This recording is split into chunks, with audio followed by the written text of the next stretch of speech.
The story of the book of Colossians unfolds in a time of cultural complexity and spiritual confusion.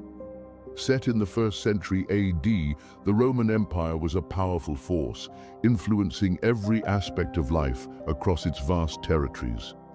In this context, Colossae, a once thriving city in the Lycus Valley of Asia Minor, had faded into relative obscurity, overshadowed by neighboring cities like Laodicea and Hierapolis.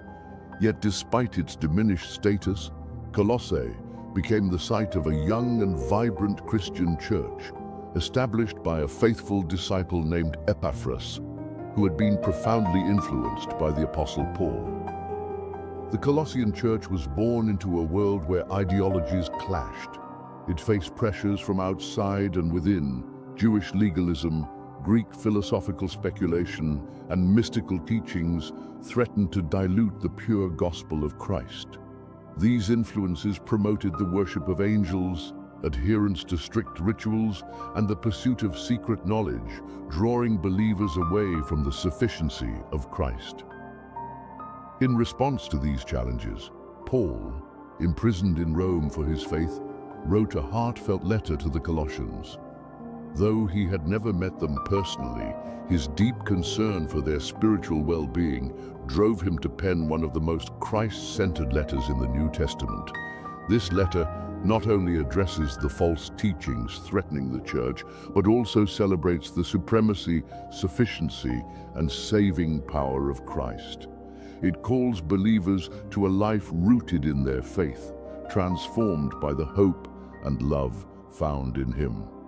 Join us as we explore this powerful letter, diving into the rich theology, practical wisdom, and timeless encouragement it offers.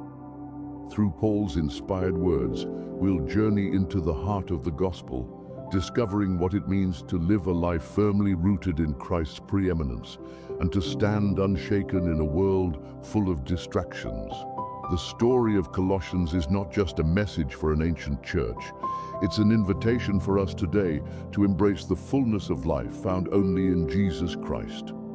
Around 60 to 62 AD, the Roman Empire was at its zenith. While the empire boasted power and prosperity, its culture was rife with idolatry, philosophical debates, and spiritual confusion. It was in this environment that the small city of Colossae, located in modern-day Turkey, found itself. Colossae was a shadow of its former glory, once a major hub of trade, but now overshadowed by larger cities like Laodicea and Hierapolis. The Colossian church had been founded by Epaphras, a devoted follower of Paul and a native of the region. Though the church was young and full of faith, it faced external pressures and internal challenges. False teachers had infiltrated the community, promoting ideas that blended Jewish legalism, Greek philosophy, and mysticism. They insisted on strict dietary laws, the worship of angels, and secret knowledge, undermining the sufficiency of Christ's work.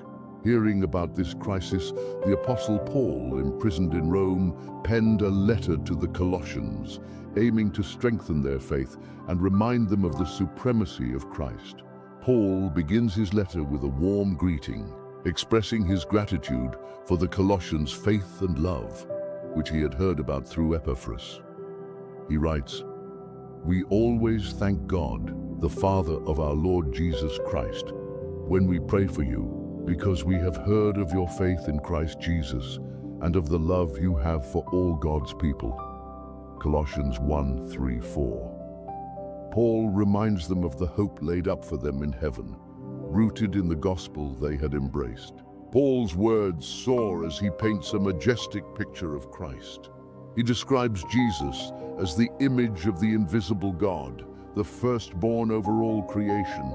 For in him all things were created, things in heaven and on earth, visible and invisible. Whether thrones or powers or rulers or authorities, all things have been created through him and for him. Colossians 1:15-16. Jesus is the head of the church, the firstborn from the dead, and the one in whom all the fullness of God was pleased to dwell. Through Christ's death on the cross, Paul declares, believers are reconciled to God.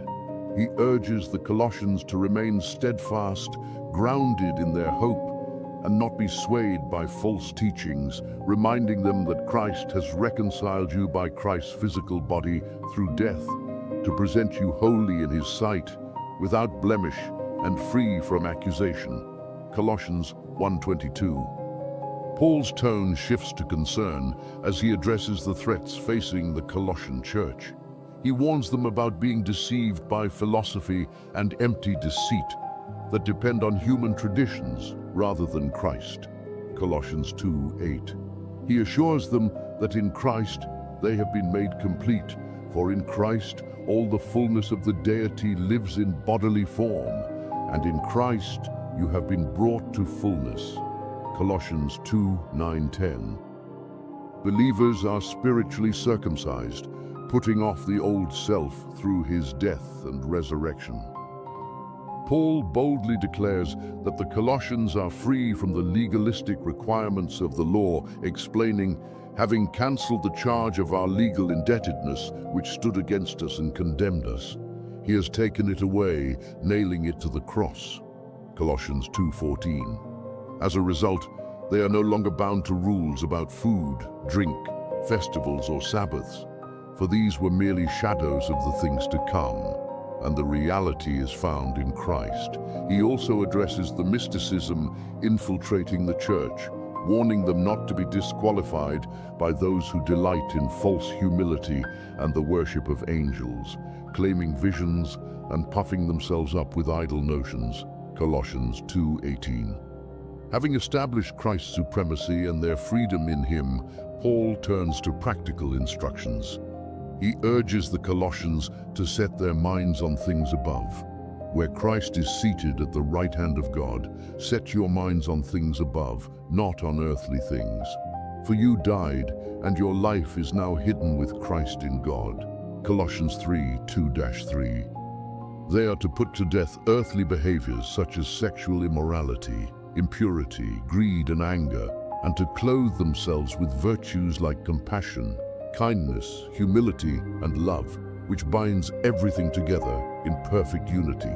Colossians 3:5, 3:12-14. Paul emphasizes the unity of the church, reminding them that in Christ there is no distinction between Jew or Gentile, slave or free, but Christ is all and is in all.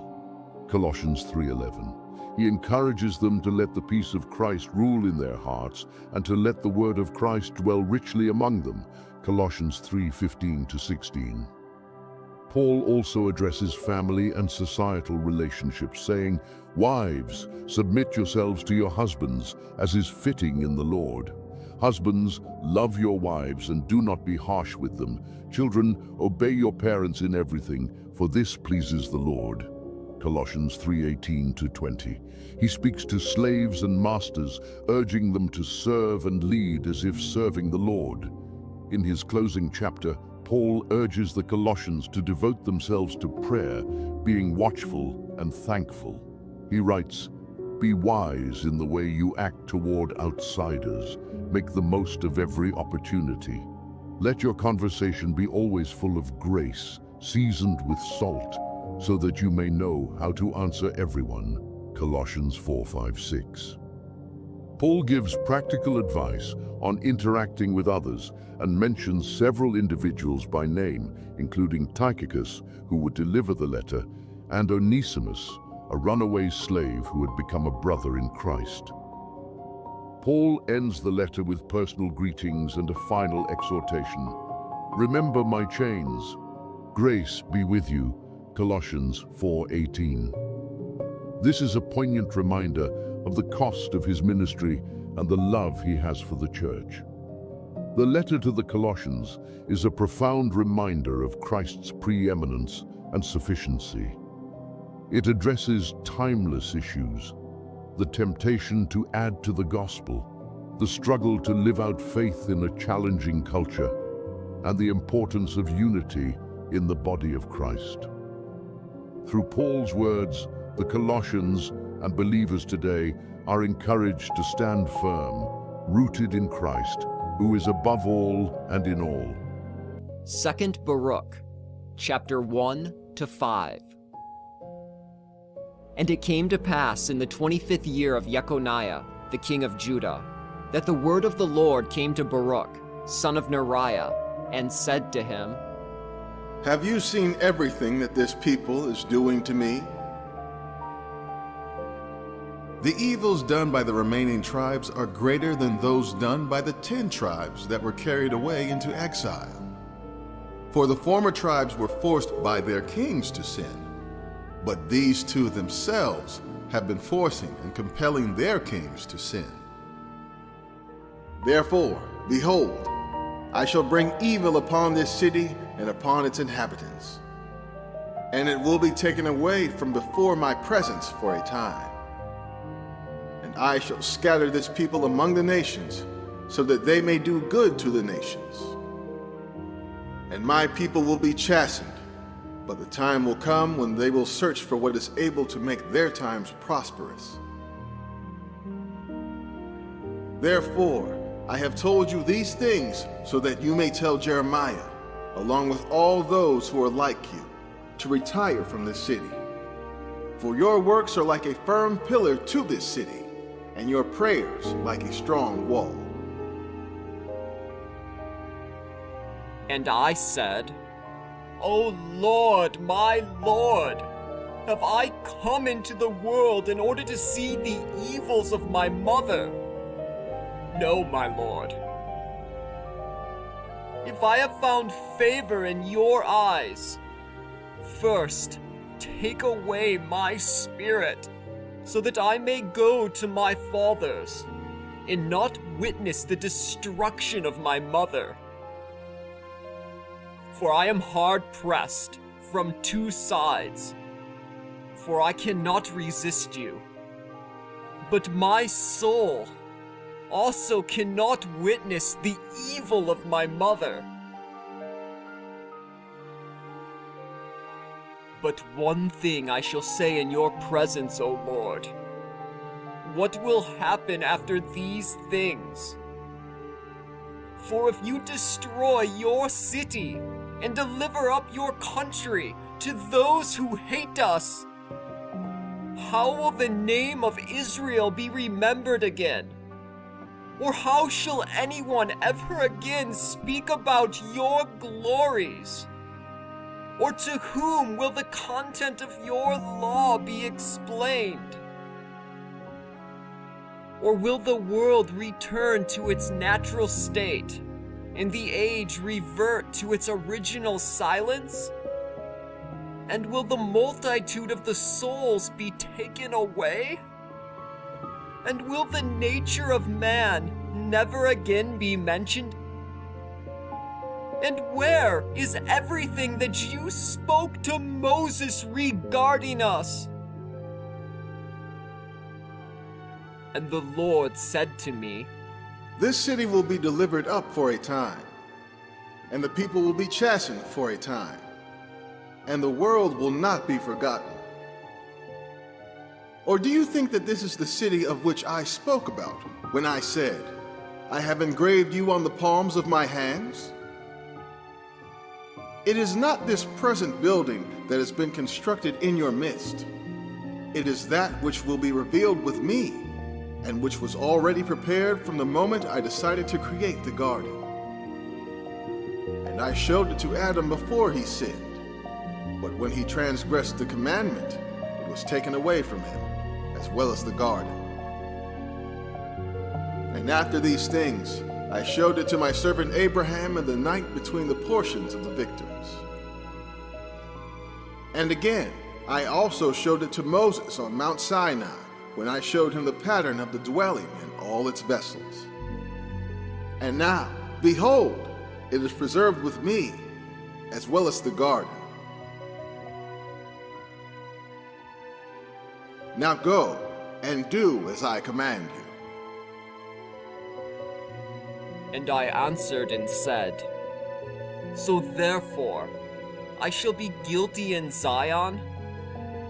For your haters will come to this place and pollute your sanctuary, and will carry off your inheritance into exile, and will make themselves masters over those whom you love. And they will depart again to the land of their idols, and will boast before them. And what will you do for your great name? And the Lord said to me, My name and my glory shall last unto eternity. However, my judgment shall assert its rights in its own time. And you shall see with your eyes that the enemy shall not demolish Zion, nor shall they burn Jerusalem, but they shall serve the judge for a time. But you go and do everything that I have said to you. And I went away, and took with me Jeremiah, and Iddo, and Seraiah, and Jabesh, and Gedaliah, and all the nobles of the people.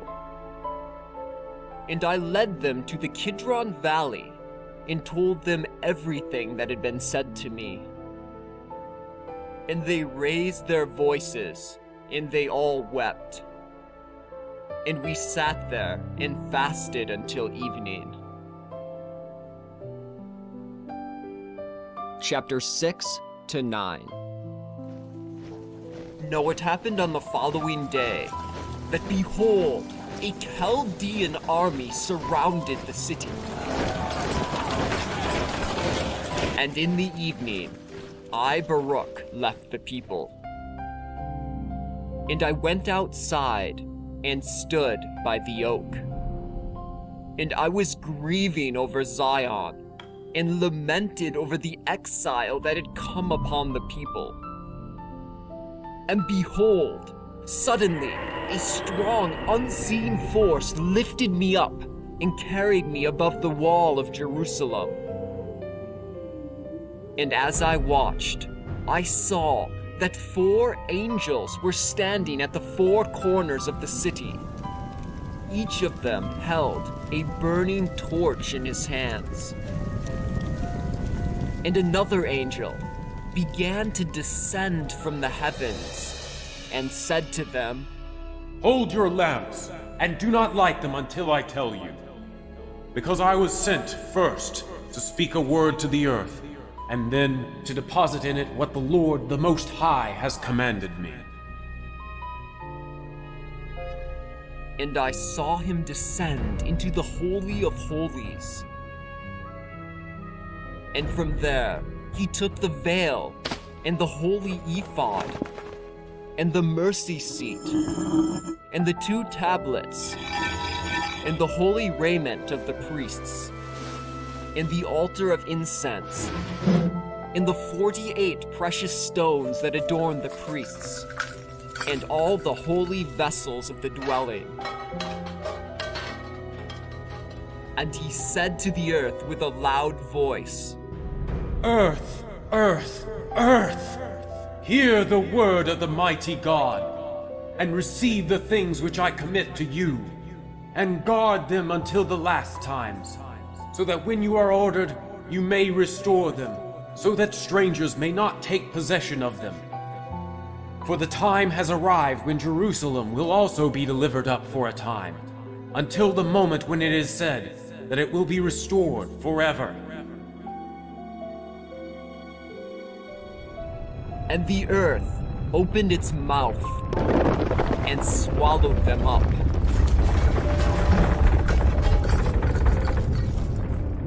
And after these things, I heard this angel saying to the angels who held the lamps, Now destroy the walls and demolish them to their foundations, lest the enemies boast and say, We have demolished the wall of Zion, and we have burned down the place of the mighty God.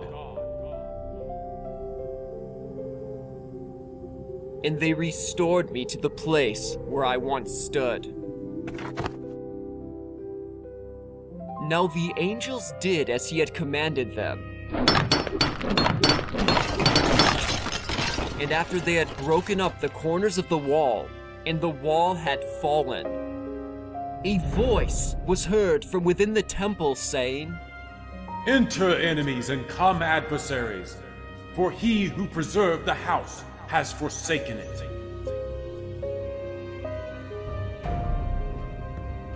Then I, Baruch, departed. And it happened after these things that the Chaldean army entered. And they seized the house and everything that was around it. And they carried away the people into exile and killed some of them. And they bound King Zedekiah and sent him to the king of Babel.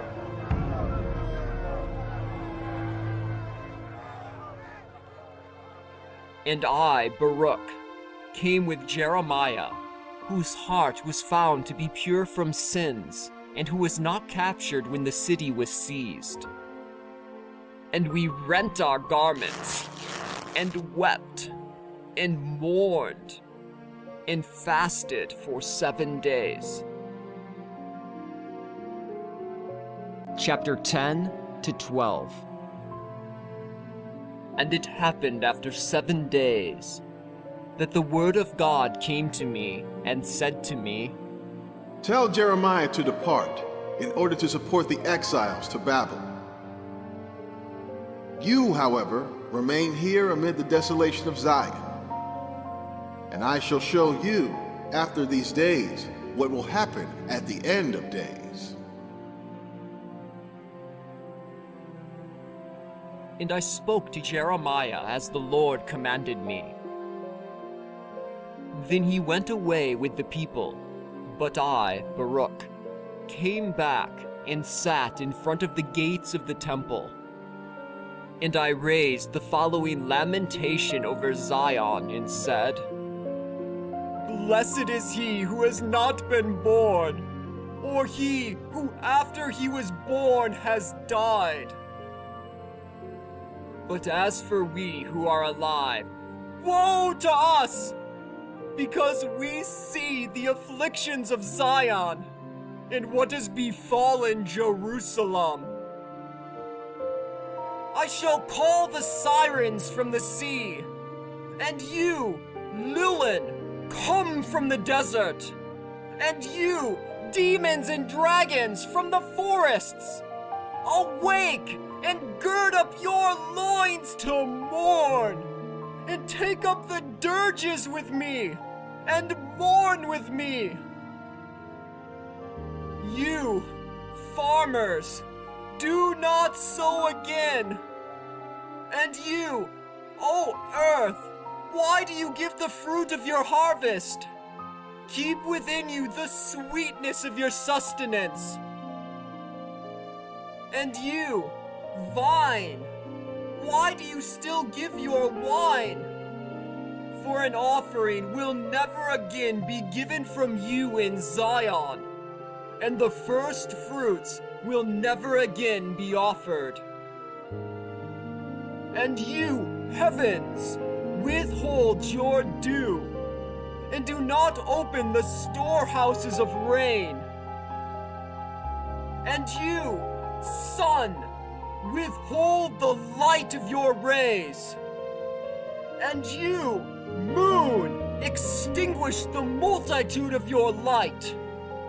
For why should the light rise again, where the light of Zion is darkened? And you, bridegrooms, do not enter, and do not let the brides adorn themselves with garlands.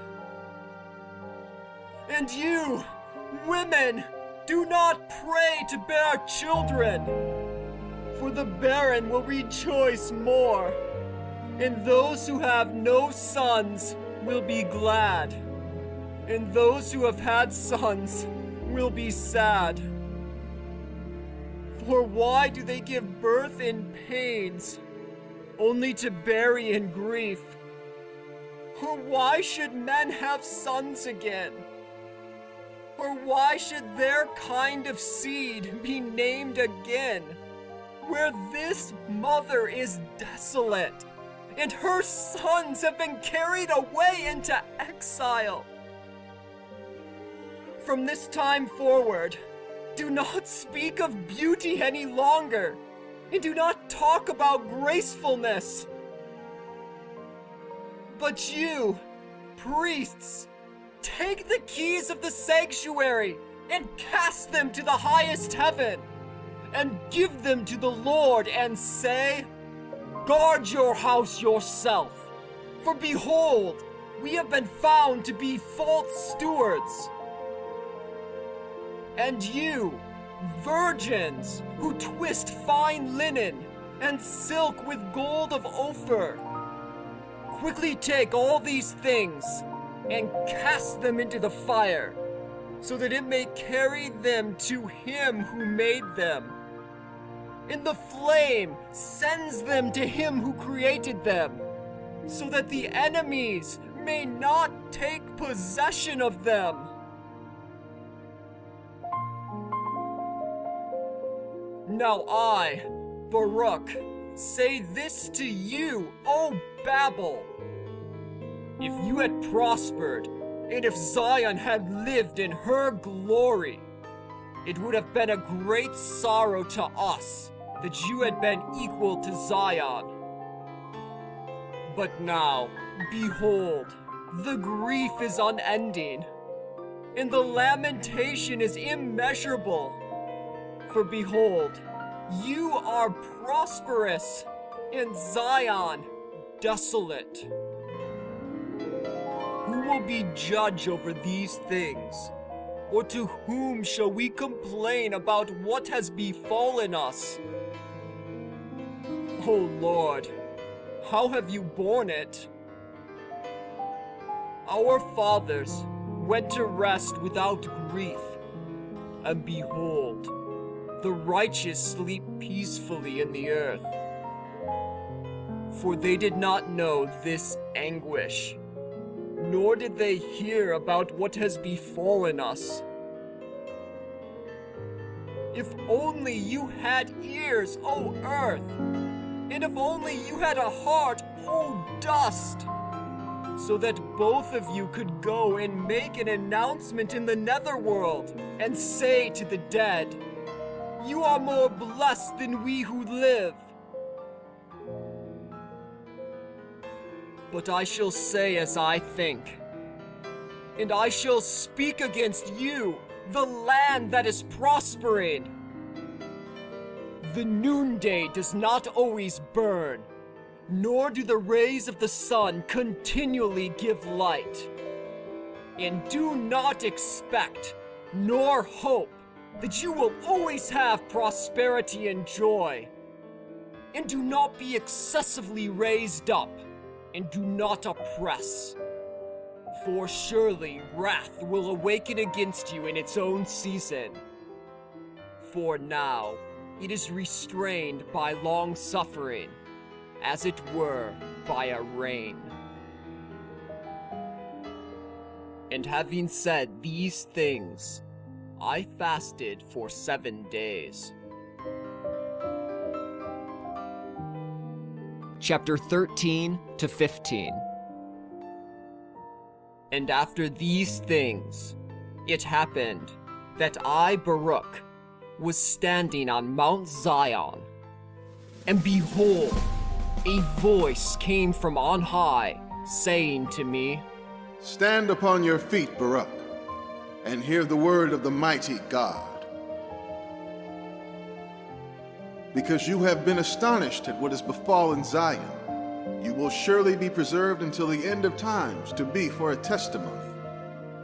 This means that if these prosperous cities ever say, "Why has the mighty God brought this retribution upon us?"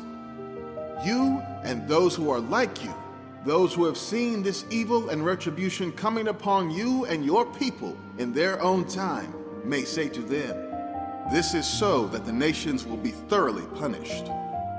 And this they may expect. And if they say in that time, "When?" you will say to them, All of you who have drunk the strained wine, now also drink its dregs. For the judgment of the eminent one is without partiality. Therefore, he previously did not spare his own sons, but because they sinned, he afflicted them as his enemies. Therefore, they were once punished, that they might be forgiven.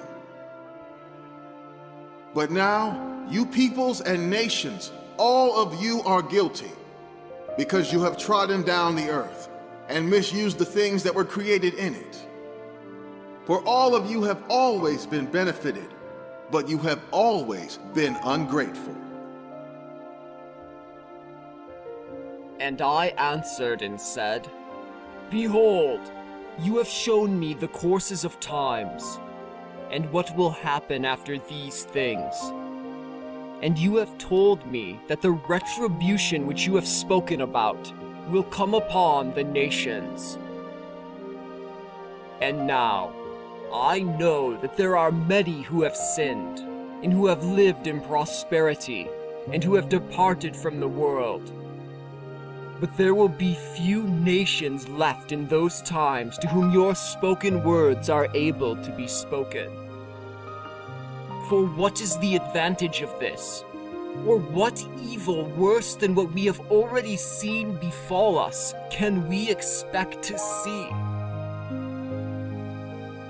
But I will continue to speak in your presence. What advantage do the knowledgeable have before you? Those who have not walked in vanity like the rest of the nations, and who have not said to the dead, Give life to us, but have always feared you, and have not left your ways. And behold, they have been diligent, and nevertheless, even on their account, you had no mercy on Zion. And if there are others who did evil, Zion should have been forgiven on account of the works of those who did good works. And she should not have been overwhelmed because of the works of those who acted unrighteously. But who, O Lord my Lord, will comprehend your judgment? Who will explore the depth of your way? Or who is able to discern the majesty of your path? Who is able to discern your incomprehensible counsel? Or who of those born has ever discovered the beginning or the end of your wisdom? For all of us have been made like a breath. For just as breath ascends involuntarily and vanishes, so it is with the nature of men. They do not depart according to their own will, and they are ignorant of what will befall them in the end. For the righteous rightly have good hope for the end, and without fear they leave this habitation, because they possess a store of good works with you, which is preserved in storehouses. Therefore, they leave this world without fear, and with confidence and complete joy, they expect to receive the world that you have promised to them. But as for us, woe to us who are now being shamefully treated, and who await evils at that time. But you know precisely what you have made of your servants. For we are not able to understand what is good like you, our Creator. But I shall continue to speak in your presence, O Lord my Lord. In the beginning, when the world, along with its inhabitants, did not yet exist, you devised and spoke with a word, and simultaneously the works of creation stood before you. And you said that you would make a man for this world as a guardian over your works, so that it might be made known that he was not created for the world, but the world for him. And now I see that the world which was made for us, behold, it remains, but we, for whom it was made, depart. And the Lord answered and said to me, You are rightly astonished about man's departure. But your judgment regarding the evils which befell those who sin is incorrect. And with regard to what you have said about the righteous who are taken away and the wicked who are prosperous, and with regard to what you have said, that man does not know your judgment, for this reason, now, listen, and I shall speak to you. Pay attention, and I shall let my words be heard. It is true that man would not have understood my judgment if he had not received the law, and if I had not instructed him in understanding. But now, because he has transgressed, having understanding, he will indeed be punished because of this understanding.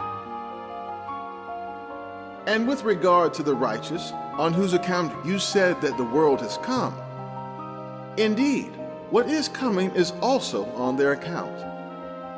For to them, this world is a struggle and an effort with much trouble. And accordingly, what is to come will be a crown with great glory.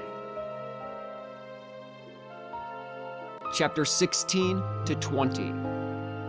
And I answered and said, O Lord, my Lord, behold, the present years are few and evil, and who, in this short time, is able to inherit what is immeasurable?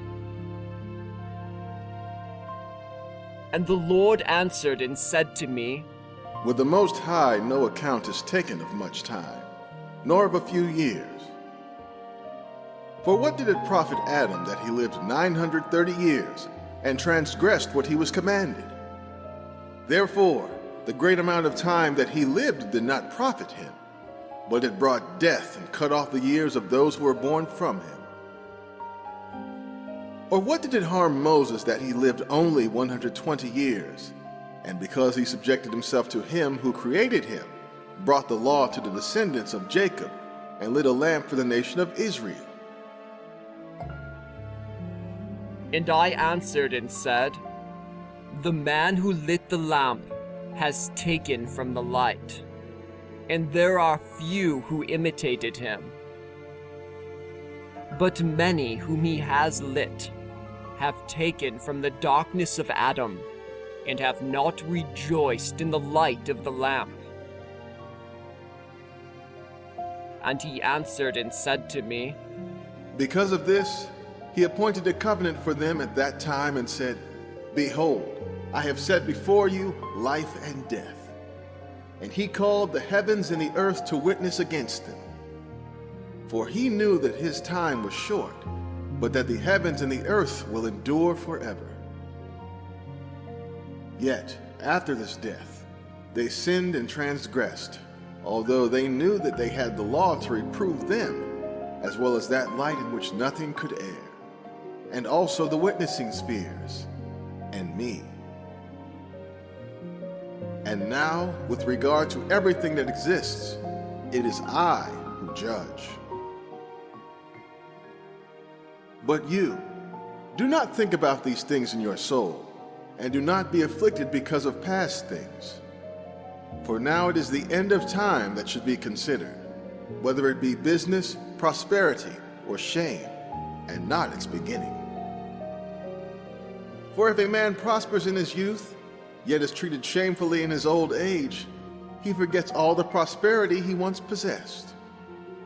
And further, if a man is treated shamefully in his youth, yet is prosperous towards his end, he no longer remembers his shame. And listen further. Even if everyone had prospered continually since the day death was decreed against the transgressors, and it was destroyed in the end, everything would have been in vain. Therefore, behold, the days are coming, and the times will hasten more than the former, and the seasons will hasten more than those that have passed, and the years will pass more quickly than the present ones. Therefore, I have now taken Zion away, so that I might more speedily visit the world in its own season. Now therefore, hold fast to your heart everything that I have commanded you, and seal it in the recesses of your mind. And then I shall show you my mighty judgment and my unsearchable ways. Therefore, go and sanctify yourself for 7 days, and do not eat bread, and do not drink water, and do not speak to anyone. And after this time, come to this place, and I shall reveal myself to you. And I shall speak truths to you, and I shall command you with regard to the course of times. For they are coming, and will not delay. Chapter 21. Then I went from there and sat in the Kidron Valley in an earthen cave. And there I sanctified my soul. And I ate no bread, but I was not hungry. And I drank no water, but I was not thirsty. And I stayed there until the 7th day as he commanded me. And afterward, I came to the place where he had previously spoken with me. And it happened at sunset that my soul received many thoughts. And I began to speak in the presence of the Mighty One, and said, "Oh, hear me, you who created the earth, the one who fixed the firmament by the word, and fastened the height of the heavens by the Spirit. The one who in the beginning of the world called what did not yet exist, and they obey you. You who, with your sign, gave commandments to the air, and have seen the things which are yet to come, as well as those which have passed. You who, with great thoughts, rule over the hosts standing before you, and who, with indignation, rule the countless holy ones, who are flame and fire, whom you created from the beginning, those who stand around your throne. For all this exists for you alone, so that you may create at once everything that you want. You are the one who causes the raindrops to fall by number upon the earth. And you alone know the consummation of times before it has arrived. Honor my prayer, for you alone are able to sustain all those who exist, and those who have passed away, and those who are yet to come, those who sin, and those who are righteous, since you are the living one, the inscrutable one. For you are the only living one, the immortal one, and the inscrutable one, and you know the number of men.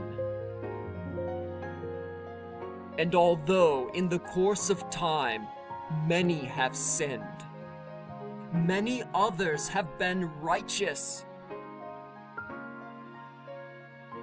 You know where you have preserved the end of those who have sinned, or the consummation of those who have been righteous.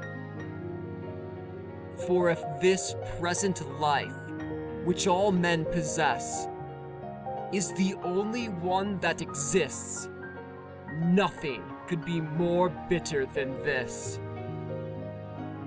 For of what profit is strength that changes into weakness, or of food in abundance that changes into famine, or beauty that changes into ugliness. For the nature of man is always changeable. For what we once were, we are no longer. And what we are now, we shall not always remain. For if an end of all things had not been prepared, their beginning would have been in vain.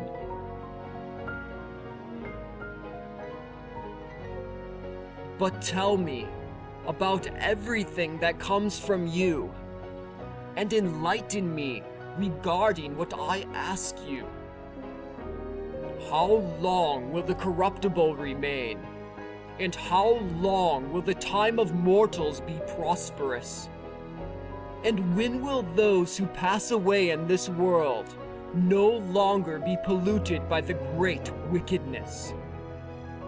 Therefore, mercifully command and accomplish everything that you have said that you would do, so that your power will be recognized by those who believe that your long-suffering is weakness. And now, to those who do not know, but who have seen what has befallen us in our city until now, show them that these things are in agreement with the long-suffering of your power. For on account of your name, you have called us a beloved people. Therefore, from now, everything is in a state of mortality. Therefore, reprove the angel of death, and let your glory appear, and let the greatness of your beauty be known. And let the netherworld be sealed, so that from this time forward it may not receive the dead. And let the storehouses of the souls restore those who are enclosed in them. For many years of desolation have passed since the days of Abraham and Isaac and Jacob, and all those who were like them, who sleep in the earth.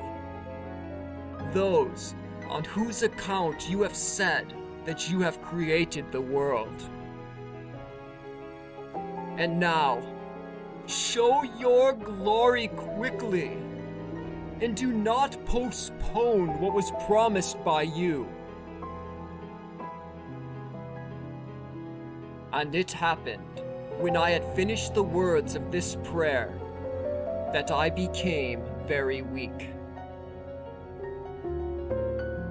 Chapter 22 to 30. And afterward it happened, that behold, the heavens were opened, and I saw, and strength was given to me. Then a voice was heard from on high, and it said to me, Barak, Barak, why are you troubled? Who starts on a journey and does not complete it? Or who will be comforted making a voyage by sea unless he can reach port?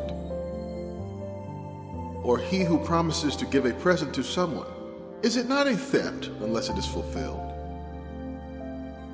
Or he who sows the earth, does he not lose everything unless he reaps its fruit in its season? Or he who plants a plant, does the planter expect to receive fruit from it, unless it grows until its appointed time? Or a woman who has conceived, does she surely not kill her infant when she bears untimely? Or he who builds a house, can it be called a house unless it is provided with a roof and is finished? Tell me this first. And I answered and said, No, Lord, my Lord. And he answered and said to me, Then why are you troubled about what you do not know? And why are you restless about things you possess no knowledge of? For as you have not forgotten men who now exist and those who have passed away, so I remember those who are yet to come. For when Adam sinned and death was decreed against those who were to be born, the great number of those who would be born was sent. And for that number, a place was prepared where the living might dwell and where the dead might be preserved. Therefore, no creature will live again unless the previously declared number is reached. For my spirit is the creator of life, and the netherworld receives the dead. And further, it has been granted to you to hear about the things that follow these times. For truly, my redemption has drawn near and is not as far away as before. For behold, the days are coming, and the books will be opened in which are written the sins of all those who have sinned. And moreover, the storehouses will also be opened, in which the righteousness of all those who have been righteous in creation is brought together. For it will happen at that time that you shall see, and many with you, the long suffering of the Most High, which lasts throughout all generations, who has been long suffering toward all who are born, both those who sinned and those who are righteous. And I answered and said, But behold, O Lord, no man knows the number of things that have passed away, nor of those that are yet to come. For behold, I indeed know what has befallen me, but I do not know what will happen to our enemies, or when you will visit your works. And he answered and said to me, You will also be preserved until that time, until that sign which the Most High will bring about for the inhabitants of the earth at the end of days. Therefore, this will be the sign. When horror seizes the inhabitants of the earth, and they fall into many tribulations, and moreover, when they fall into great torments. And because of their great tribulations, it will happen that they will say in their thoughts, The Mighty One no longer remembers the earth. And when they lose hope, it will happen that then the time will awake. And I answered and said, That coming tribulation, will it last a long time?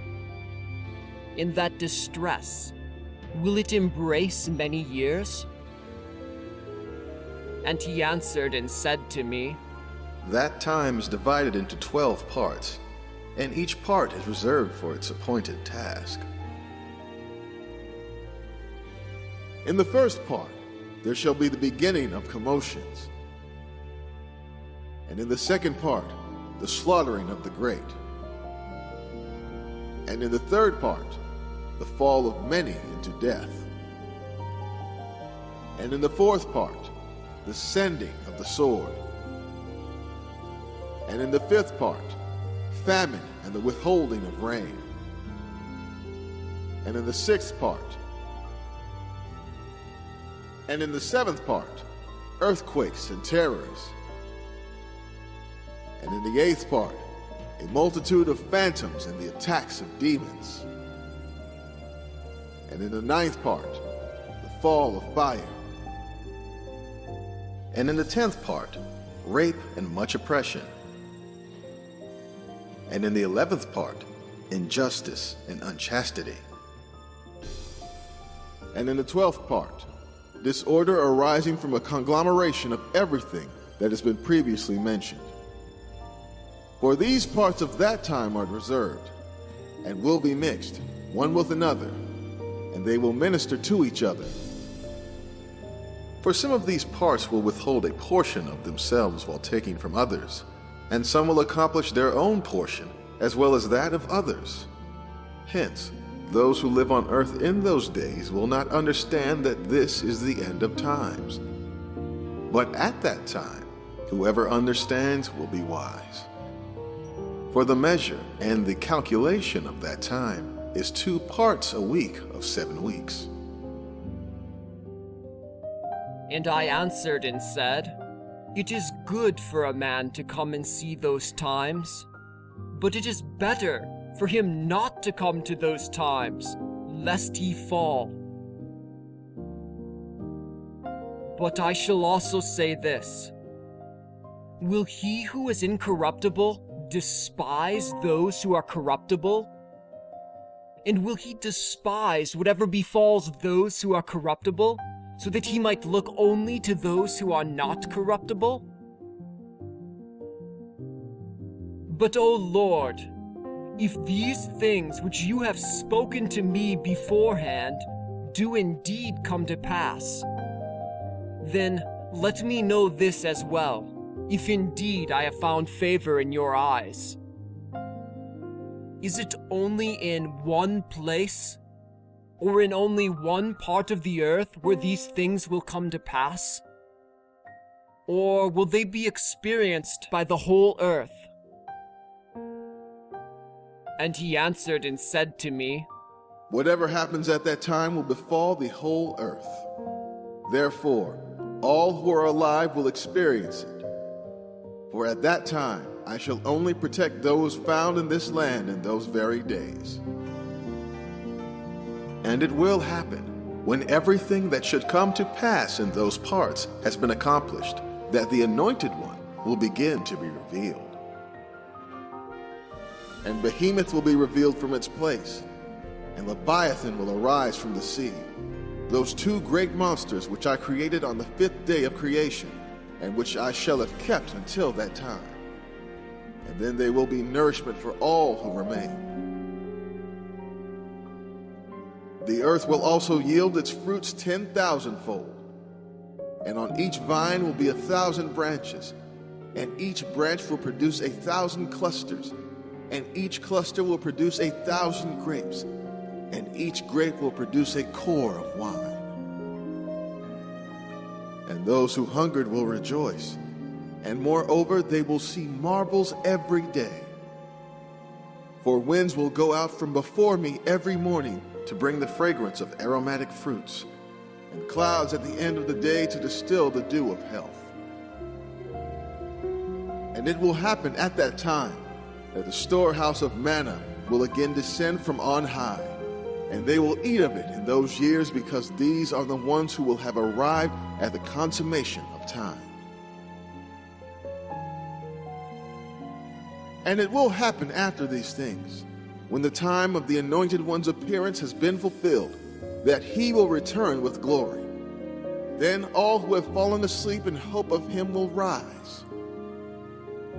And it will happen at that time that those storehouses preserving the number of the souls of the righteous will be opened, and they will come out, and the multitudes of the souls will appear together in one assembly of one mind.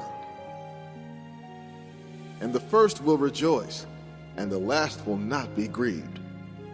For they know that the time has come of which it is said that it is the end of times. But when the souls of the wicked see all these things, they will waste away even more. For they will know that their torment has come, and that their perditions have arrived. Chapter 31 to 34. And it happened after these things that I went to the people and said to them, Assemble all of your elders to me, and I shall speak words to them. And they all assembled in the Kidron Valley. And I answered and said to them, Hear, O Israel, and I shall speak to you. And give ear, O seed of Jacob, and I shall instruct you.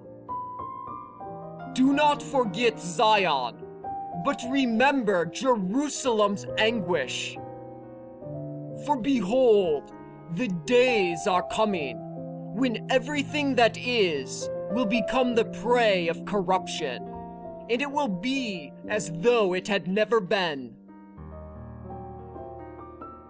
But as for you, if all of you prepare your hearts to sow into them the fruits of the law, it shall protect you in the time in which the Mighty One shall shake the entire creation.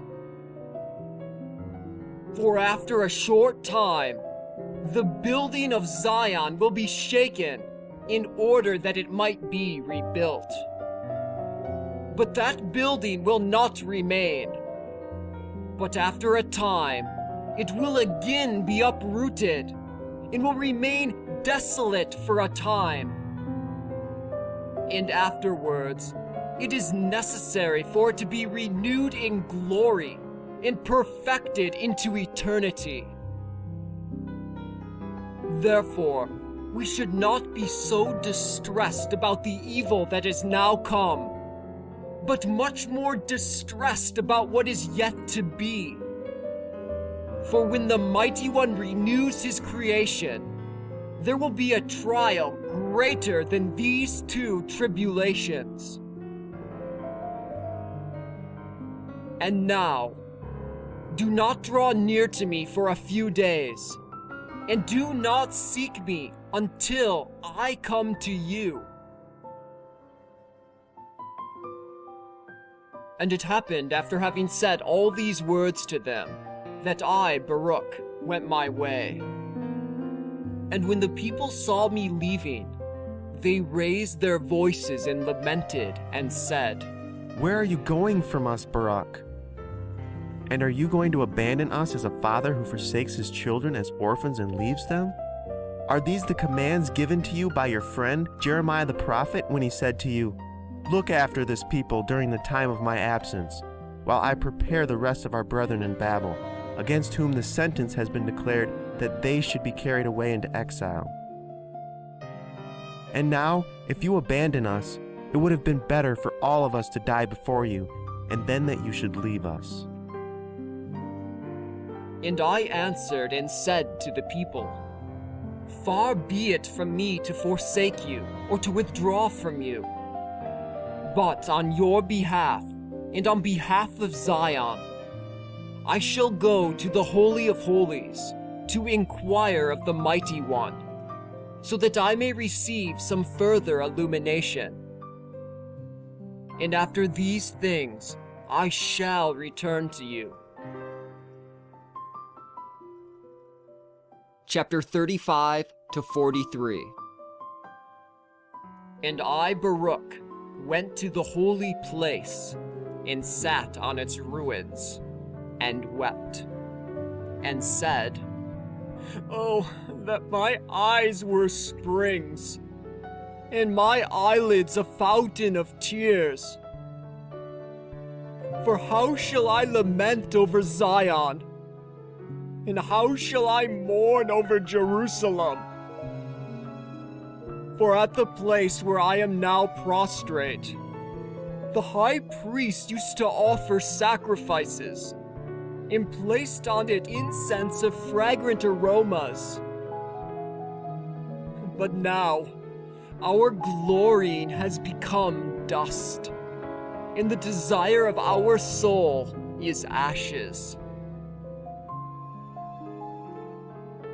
And after I had said these things, I fell asleep at that place, and I saw a vision in the night. And behold, there was a forest of trees planted on the plain, and it was surrounded by high mountains and rugged rocks. And the forest occupied much space. And behold, a vine arose in front of it, and from under it a fountain ran peacefully. And now, that fountain came to the forest and churned into great waves. And those waves submerged the forest and suddenly uprooted the entire forest and overthrew all the mountains that surrounded it.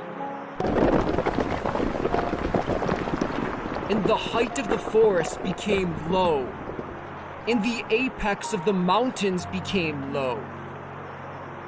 And that fountain became so strong that it left nothing of the great forest except one cedar.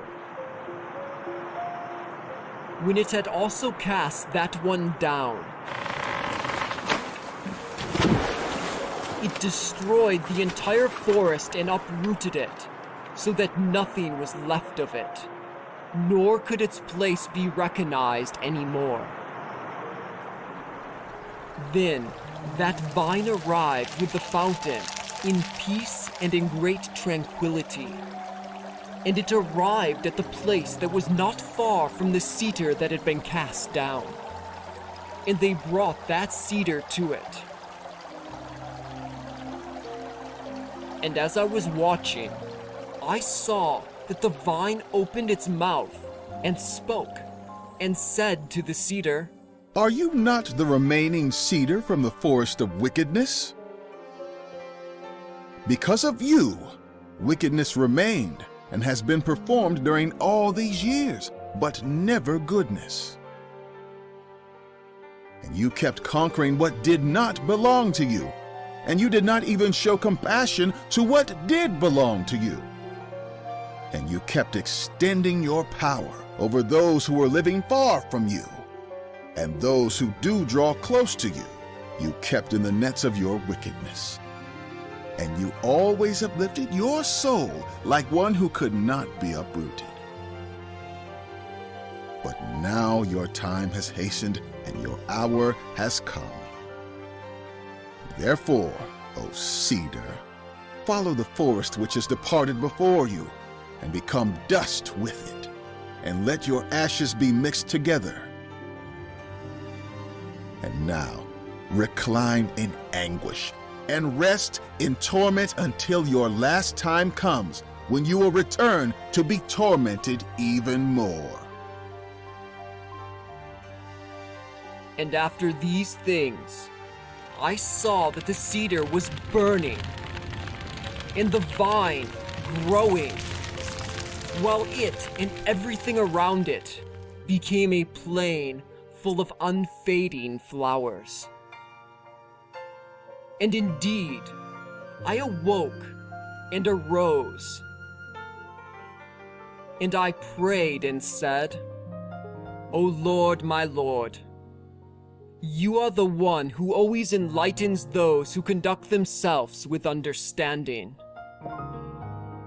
Your law is life, and your wisdom is the right way.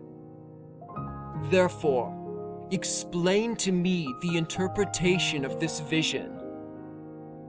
For you know that my soul has always walked in your law, and that from my earliest days I did not depart from your wisdom. And he answered and said to me, Baruch, this is the interpretation of the vision which you have seen. As you have seen the great forest surrounded by high and rugged mountains, this is the word. Behold, the days will come when this kingdom that once destroyed Zion will be destroyed, and it will be subjected to the kingdom that will come after it. Then again, after a time, this second kingdom will also be destroyed.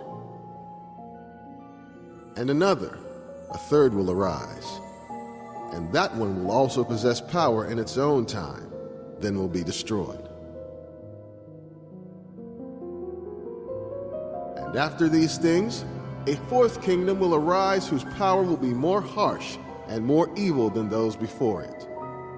And it will seize a multitude of times like the forest on the plain, and it will rule the times, and it will exalt itself more than the cedars of Lebanon. And in it, the truth will be hidden, and all who are polluted with unrighteousness will flee to it like evil beasts flee and creep into the forest. And when the time of its consummation has approached for it to fall, it will happen at that time that the dominion of my anointed one, which is like the fountain and the vine, will be revealed. And when it is revealed, it will uproot the multitude of its host. And concerning what you have seen, the tall cedar that remained of that forest, and regarding the words that you heard spoken to it by the vine, that is the explanation. The last ruler who was left alive at that time will be bound, whereas his entire host will be put to the sword. And they will carry him up to Mount Zion, and my anointed one will convict him of all his wicked deeds. And he will gather together and set before him all the works of his hosts. And afterwards he will kill him, and protect the rest of my people who would be found in the place that I have chosen. And his dominion will last forever, until the world of corruption has ended, and until the previously mentioned times have been fulfilled. This is your vision, and this is its interpretation.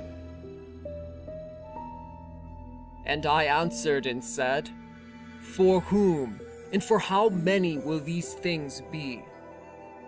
Or who will be worthy to live in that time? For I shall now speak before you everything that I think, and I shall ask you about the things which I meditate upon. For behold, I see many of your people who have separated themselves from your statutes, and who have thrown off from them the yoke of your law. But further, I have seen others who have forsaken their vanity, and who have fled for refuge under your wings. Therefore, what will happen to them? Or how will the last time receive them? Or perhaps their time will surely be weighed? And will they be judged accordingly as the scale indicates? And he answered and said to me, I shall also show you these things. As for what you said, to whom and to how many will these things be? The good that was previously mentioned will be for those who have believed, and the opposite of these things will be for those who have despised. And as for what you said in regard to those who have drawn near, and to those who have withdrawn, this is the explanation. As for those who originally subjected themselves, but later withdrew and mingled themselves with the seed of the mingled peoples, their former time was considered as mountains. And as for those who originally did not know life, but later knew it exactly and mingled with the seed of the peoples who have separated themselves, their latter time will be considered as mountains. And time will succeed to time, and season to season, and one will receive from another. And then, with a view to the end, everything will be compared according to the measurement of times and the hours of seasons. For corruption will take away those who belong to it, and life those who belong to it. And the dust will be called and told, Give back what does not belong to you, and raise up all that you have kept until its own time. But you, Baruch, direct your heart towards what has been spoken to you, and understand what has been revealed to you, because you have many consolations which will last forever. For you will depart from this place and leave the regions that are now before your eyes. And you shall forget what is corruptible, and shall never again remember what is among mortals. Therefore, go and command your people.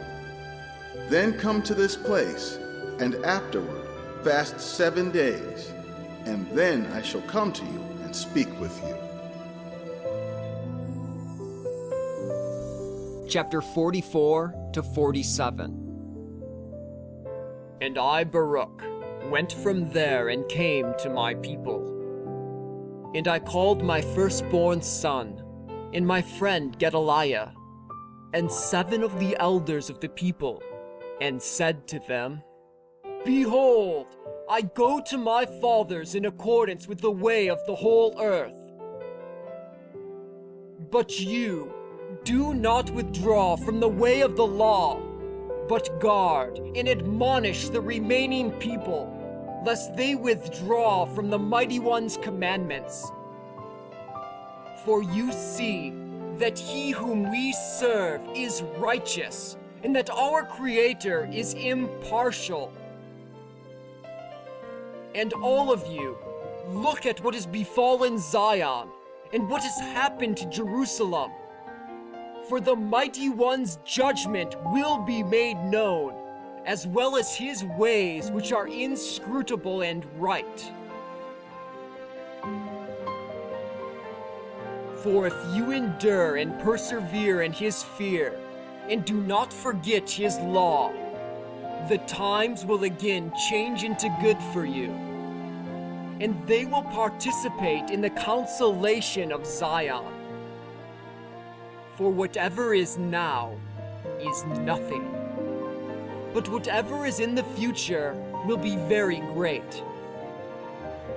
For everything that is corruptible will pass away, and everything that is mortal will depart, and everything that is present will be forgotten, and no remembrance will remain of the present time that is polluted by evils. For he who runs now runs in vain, and he who is prosperous will soon fall and be humiliated. For what will be in the future, that will be our object of desire. And what comes later, this is what we shall hope for. For it is a time that does not pass away. And the hour which will remain forever is coming, and the new world is coming.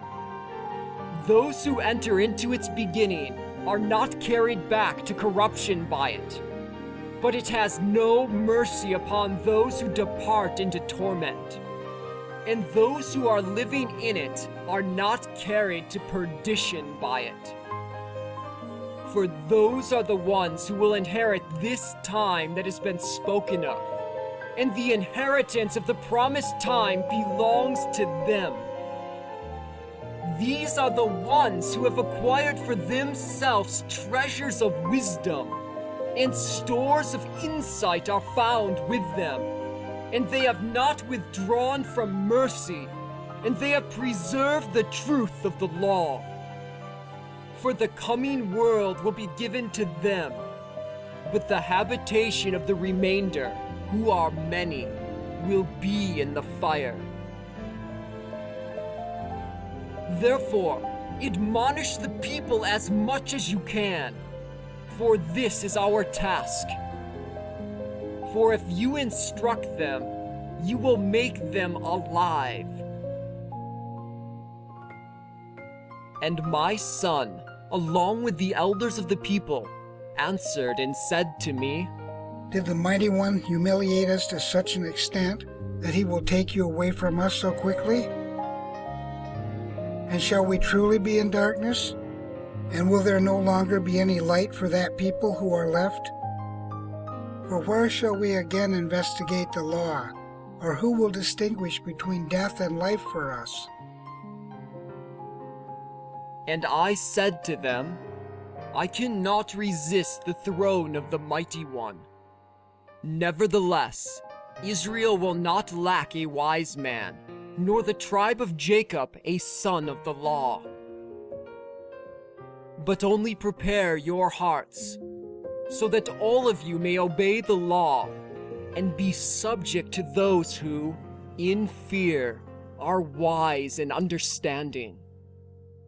And prepare your souls, so that none of you shall depart from them. For if you do these things, good tidings, about which I previously told you, will come to you, and you will not fall into the torment which I previously testified to you about. But with regard to the word that I was to be taken, I did not make it known to them at that time, not even to my son. And after I had left, having dismissed them, I returned from there and said to them, Behold, I go to Hebron, for the Mighty One has sent me there. And I arrived at that place where the word was spoken to me. And I sat there and fasted for 7 days. chapter 48. And it happened after the 7th day that I prayed before the Mighty One and said, O Lord, you summon the coming of the times, and they stand before you. You cause the display of the power of the ages to pass away, and they do not resist you. You arrange the course of the seasons, and they obey you. You alone know the length of the generations, and you do not reveal your secrets to many. You make known the multitude of the fire, and you weigh the lightness of the wind. You explore the extent of the heights, and you scrutinize the depths of the darkness. You care for the number of those who will pass away, and they are preserved. And you prepare a house for those who are yet to be. You remember the beginning which you created, and you do not forget that destruction which is yet to come. With signs of fear and indignation, you command the flames, and they change into spirits. And with the word, you bring to life what does not exist. And with mighty power, you hold what does not yet come. You instruct the creation with your understanding, and you give wisdom to the spheres so that they minister according to their positions. Innumerable armies stand before you, and at your sign, peacefully minister according to their positions. Hear your servant, and give ear to my petition. For we are born in a short time, and in a short time we return. But with you, hours are like times, and days like generations. Therefore, do not be angry with man, for he is nothing. And do not take account of our works, for what are we? For behold, by your gift we come into the world, and we do not leave of our own will. For we did not say to our parents, beget us, nor have we sent to the netherworld and said, receive us. Therefore, what is our strength that we should bear your wrath? Or what are we that we should endure your judgment? Protect us in your compassion, and help us in your mercy. Look upon the small ones who submit to you, and save all those who draw near to you. And do not destroy the hope of our people, and do not cut short the times of our help. For this is the nation which you have elected, and these are the people with whom you found no equal. But now I shall speak before you, and I shall talk as my heart thinks. In you we have put our trust, for behold, your law is with us, and we know that we shall not fall as long as we keep your statutes. For we shall always be blessed. At least, we have not mingled with the nations. For we are all one celebrated people, we who received one law from the one. And that law which is among us will help us, and that excellent wisdom which is in us will support us. And when I had prayed these things, I grew very weak. And he answered and said to me, You have prayed sincerely, Baruch, and all your words have been heard. But my judgment demands its own, and my law demands its rights. For I shall answer you from your own words, and I shall speak to you from your own prayer. For it is as follows: nothing will be corrupted unless it acted wickedly, allowing itself to forget my goodness and to refuse my long suffering. For this reason, you will surely be taken up, as I told you before.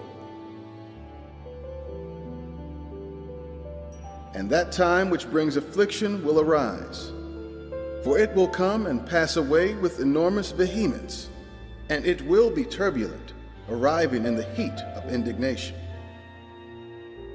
And it will be in those days that all the inhabitants of the earth will live with each other in peace, because they do not know that my judgment has drawn near. For at that time there will not be many wise men to be found, and also the intelligent will be but a few. Furthermore, even those who know will be silent more and more. And there will be many rumors and not a few tidings, and the works of the phantoms will be visible, and not a few promises will be recounted, some idle and others affirmed. And honor will be changed into shame, and strength will be humiliated to contempt, and confidence will be broken down, and beauty will become contemptible. And many will say to many at that time, Where has the multitude of intelligence hidden itself? And to where has the multitude of wisdom departed? And while someone is meditating on these things, envy will arise within those who did not think much of themselves, and passion will take hold of those who were peaceful, and many will be stirred up by wrath to injure many. And they will raise armies to shed blood, but in the end they will perish together with them. And it will happen in that very time that openly, before the eyes of all mankind, that the times will change, because in all those previous times they polluted themselves and caused oppression, and each man walked in his own works and did not remember the law of the Mighty One. Therefore, a fire will consume their thoughts, and in a flame the meditations of their hearts will be tested. For the judge will come and will not hesitate. For each of the inhabitants of the earth knew when they were transgressing, but because of their pride, they did not know my law. But many will surely weep at that time, yes, over the living more than over the dead.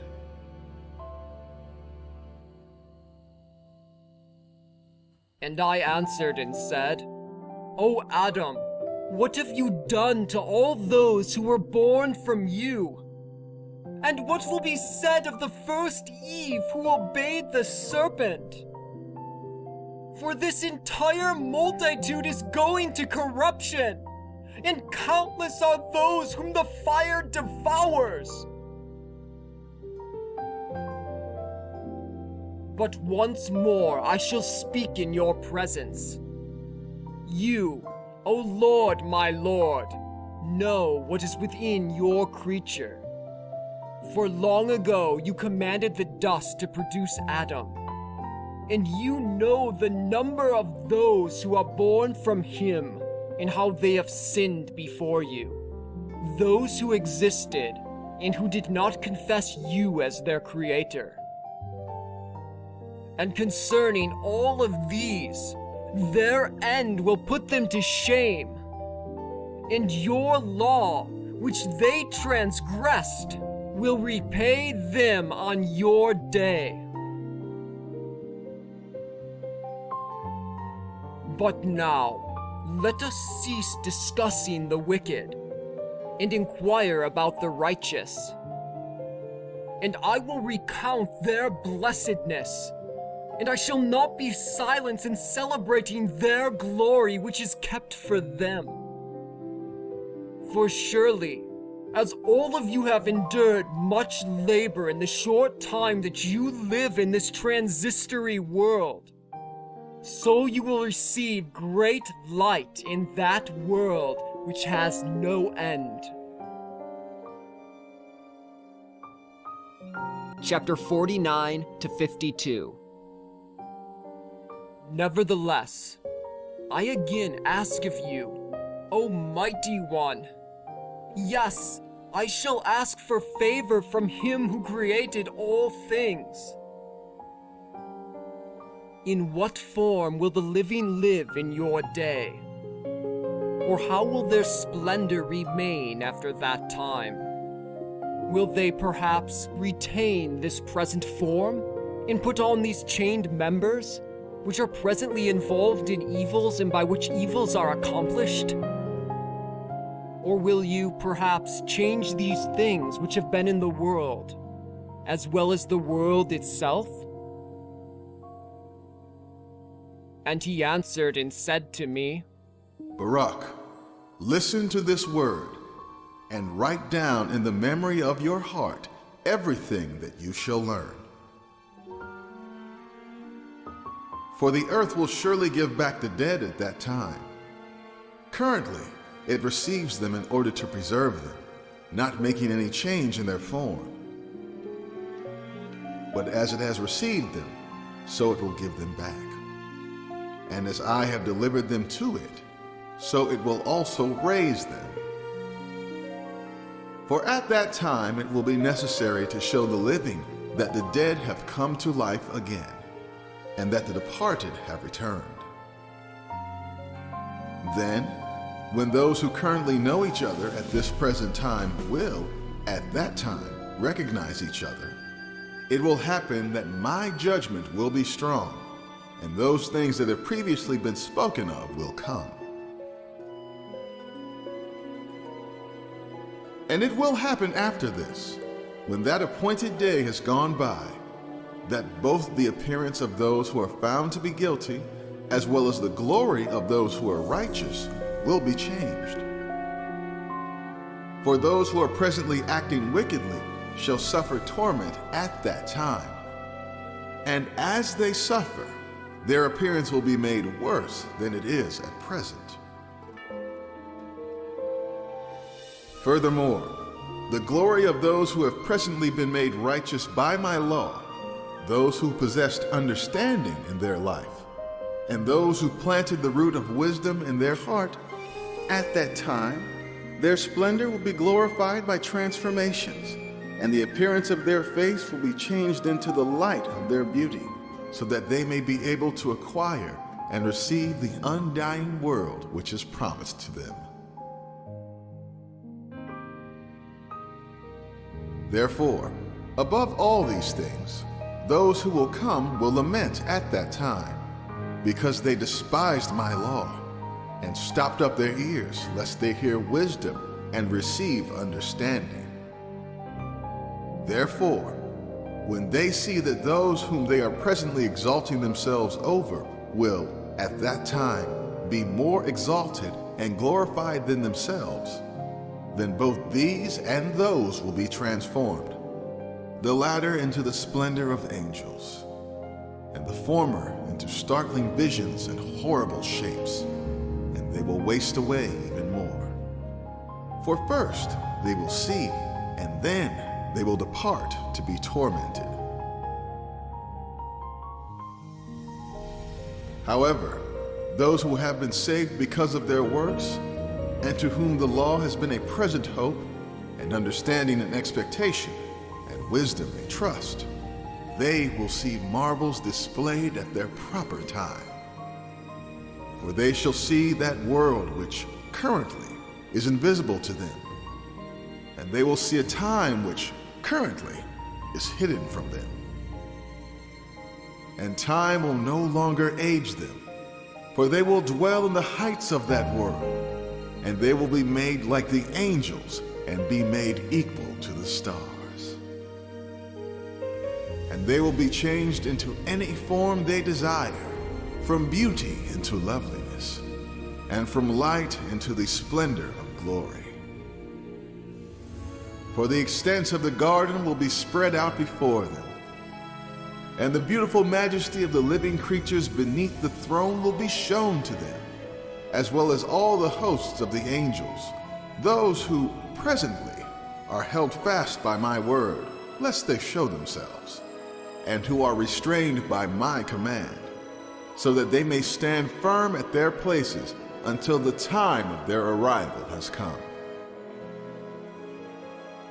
And then the excellence of the righteous will surpass that of the angels. For the first will receive the last, those whom they were expecting, and the last will receive those whom they used to hear had passed away. For they have been delivered from this world of tribulation and have set down the burden of anguish. Therefore, for what have men lost their life? And for what have those who were on the earth exchanged their soul? For previously they chose for themselves this present time that cannot pass away without anguish. And they chose for themselves that time of whose issues are full of lamentations and evils. And they have denied the world that does not age those who come to it. And they have rejected the time of glory, so that they are not coming to the honor of which I have previously told you. And I answered and said, how can we forget those for whom at that time woe is reserved? And why then are we mourning once again for those who die? Or why do we weep for those who depart to the netherworld? Let the lamentations be reserved for the beginning of that coming torment. And let the tears be stored up for the arrival of that future destruction. But even in the face of these things, I will speak. And concerning the righteous, what will they do now? Rejoice in the suffering that all of you now suffer? For why do any of you look for the decline of your enemies? Prepare your souls for what is reserved for you, and prepare your souls for the reward which is laid up for you. And after I had said this, I fell asleep there. Chapter 53 to 54. And I saw a vision, and behold, a cloud was coming up from the great sea. And as I was watching it, I saw that it was entirely filled with both black and white waters, and there were many colors in those waters. And something like great lightning was appearing at its top. And I saw the cloud passing swiftly in quick courses, and it was covering the whole earth. And it happened after these things, that the cloud began to pour its contained waters upon the earth. And I saw that the waters descending from it were not all of the same likeness. For at first, they were very black for a time.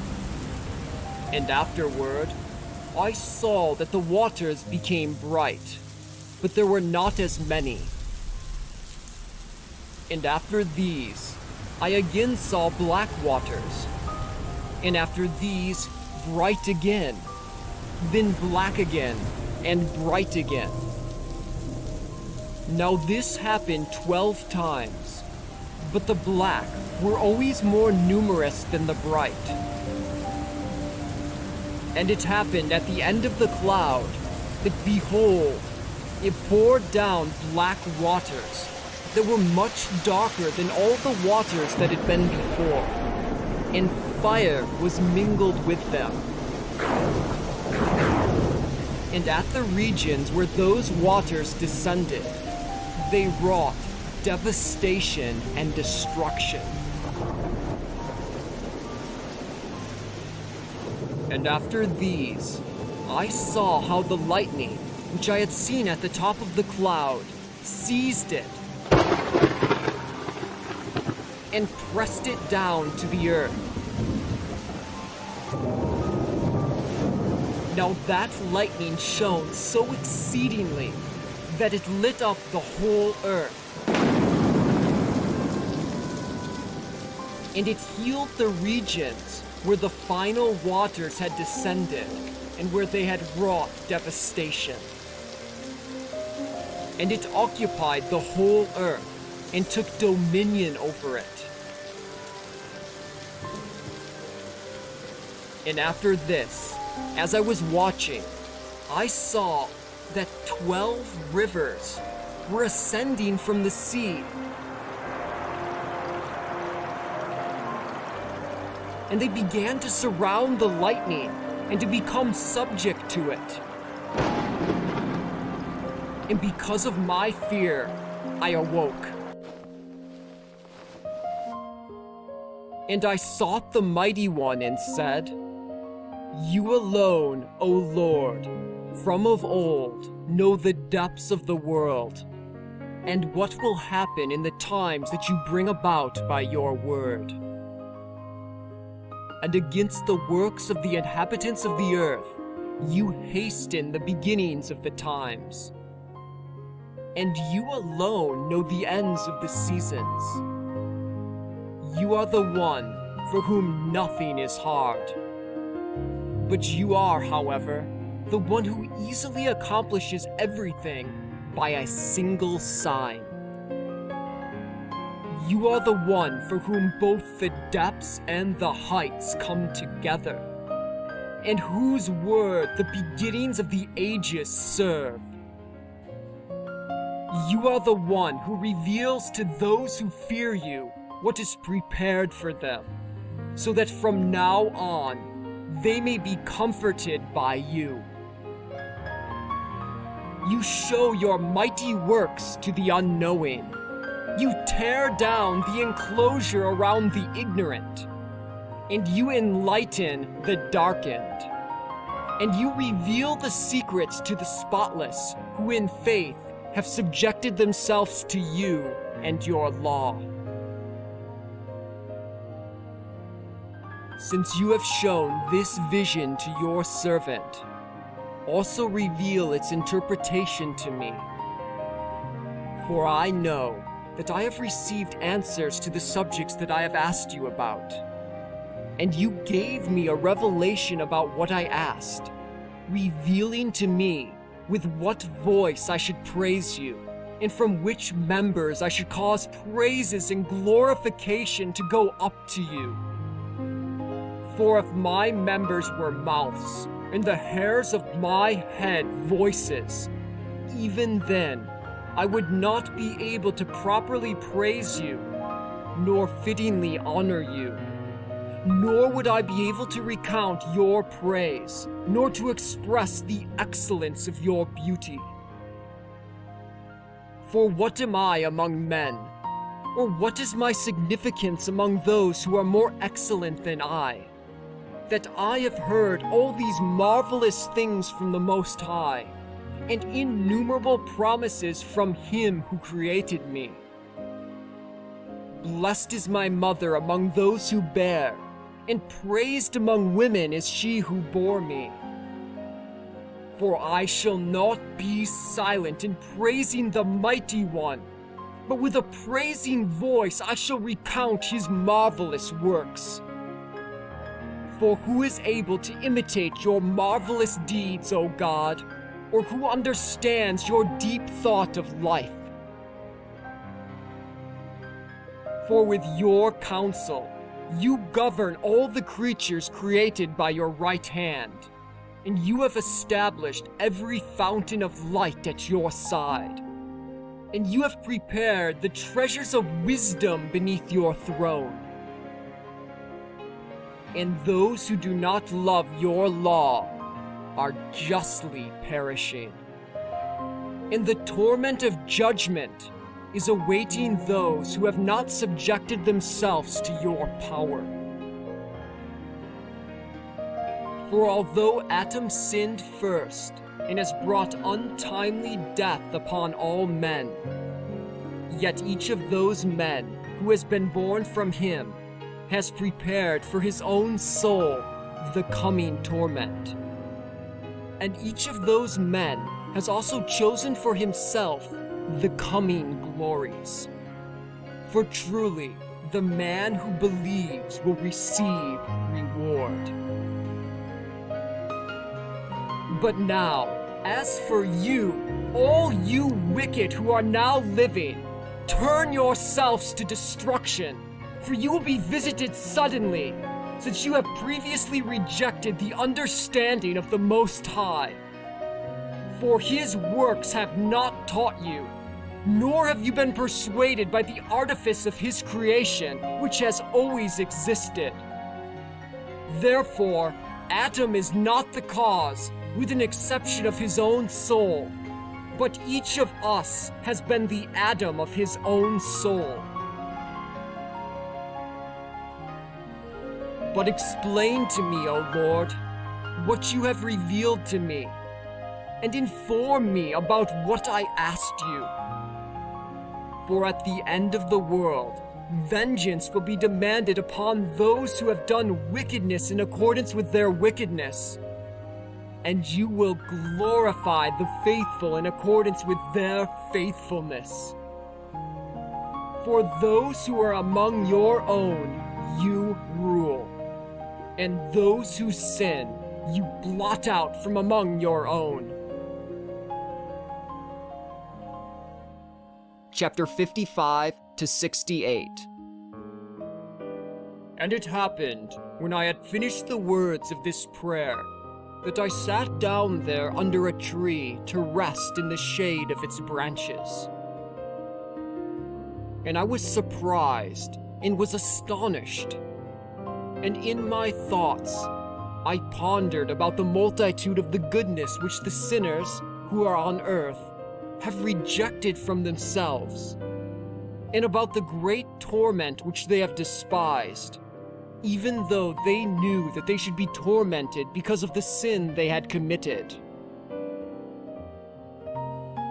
And while I was pondering these and similar things, behold, Remiel, the angel who is set over true visions, was sent to me. And he said to me, Why does your heart trouble you, Baruch? And why does your thought disturb you? For if you are already this perturbed, merely hearing about the judgment, what will happen when you see it with your eyes openly? And if you are already this overwhelmed at your mere anticipation of the day of the Mighty One, what will happen when you arrive at its coming? And if you are this fully distraught at the mere words of the announcement of the torment of the foolish, how much more when this event itself reveals marvelous things? And if you are grieved merely upon hearing the names of the good and evil things which will come at that time, what will happen when you see what the Majesty will reveal, who will convict some and cause others to rejoice?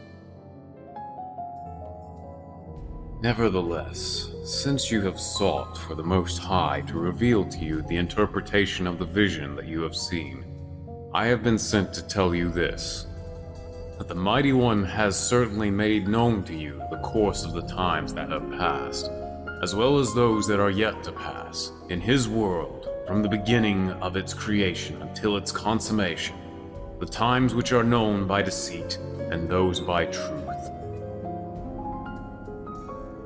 For as you saw a great cloud which came up from the sea and went and covered the earth, this is the duration of the age created by the Mighty One, when He took counsel in order to create the age. And it happened, when the word had gone forth from his presence, that the duration of the age was standing as something small, and it was established in accordance with the abundant intelligence of him who sent it forth. And as for the black waters that you first saw on the top of the cloud, which were the first to descend upon the earth, these are the transgression which Adam, the first man, committed. For when he transgressed, untimely death came into being, and mourning was identified, and suffering was prepared, and pain was created, and toil was kindled, and pride began to arise, and the netherworld began incessantly demanding to be renewed with blood. And the conception of children came about, and the passion of parents was produced, and the loftiness of men was humiliated, and the goodness vanished.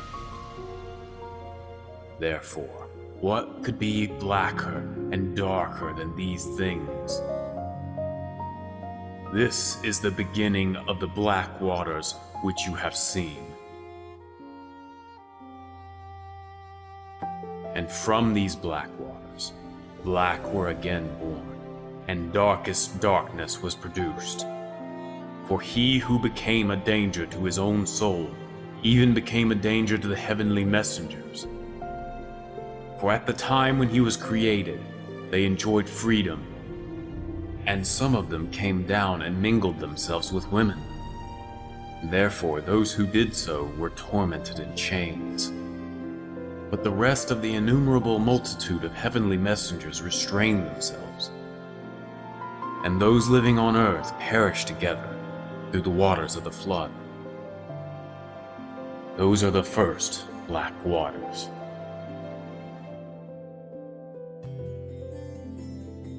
And after these, you saw bright waters. These are Abraham's fountain and his generations, and the coming of his son and of his grandson, and of those who are like them.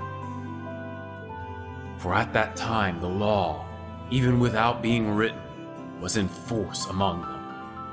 And at that time the works of the commandments were accomplished, and the belief in the coming judgment was brought about. And at that time the hope of the world that will be renewed was built, and the promise of the future life to come was planted. These are the bright waters which you have seen.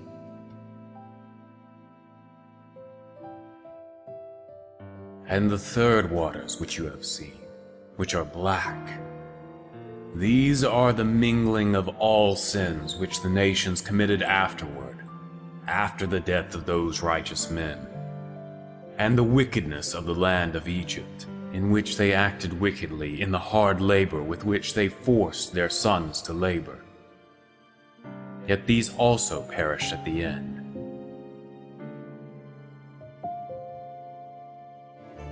And the fourth waters which you have seen, which are bright. These are the coming of Moses, and of Aaron, and of Miriam, and of Joshua son of Nun, and of Caleb, and of all those who are like them. For at that time the lamp of the eternal law illuminated all those who sat in darkness. This lamp announced to those who believe the promise of their reward, and to those who deny the tormenting fire reserved for them. But also at that time, the heavens were shaken from their place. Those heavens beneath the throne of the Mighty One were severely shaken when he brought Moses to himself. For he showed him many warnings together with the principles of the law and the end of time, as he also showed to you. And likewise, he showed him the pattern of Zion, along with its measurements, which was to be made after the pattern of the present sanctuary. At that time, he also showed him the measures of the fire, as well as the depths of the abyss, and the weight of the winds, and the number of the raindrops. and the suppression of wrath, and the abundance of long-suffering, and the truth of judgment, and the root of wisdom, and the richness of understanding, and the fountain of knowledge, and the height of the air, and the greatness of the garden, and the consummation of the ages, and the beginning of the day of judgment, and the number of the offerings, and the worlds which have not yet come, and the mouth of Gehenna, and the station of vengeance, and the place of faith, and the region of hope, and the picture of future torment, and the multitude of the innumerable heavenly messengers, and the hosts of the flame, and the splendor of lightnings, and the voice of the thunders, and the orders of the chief messengers, and the storehouses of the light, and the changes of the times, and the perusals of the law. These are the fourth bright waters you have seen.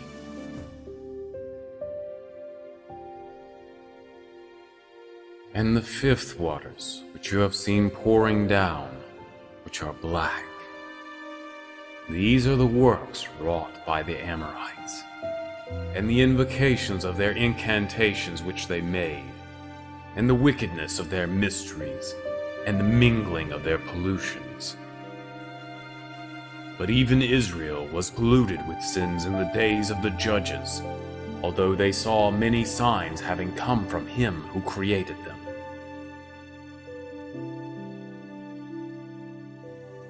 And the sixth waters which you have seen, which are bright.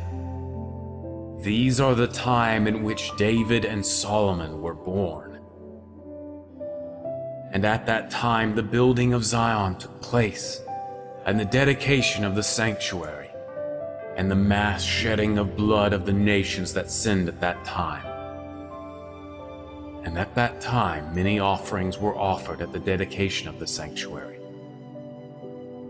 And at that time peace and tranquility reigned, and wisdom was heard in the assembly, and the riches of understanding were magnified in the congregations, and the holy festivals were fulfilled in happiness and in much joy. And at that time the judgment of the rulers was seen without deceit, and the righteousness of the commandments of the Mighty One was accomplished in truth. And at that time the land received mercy, and since its inhabitants did not sin, it was praised above every land. And at that time the city of Zion ruled over every land and region. These are the bright waters you have seen.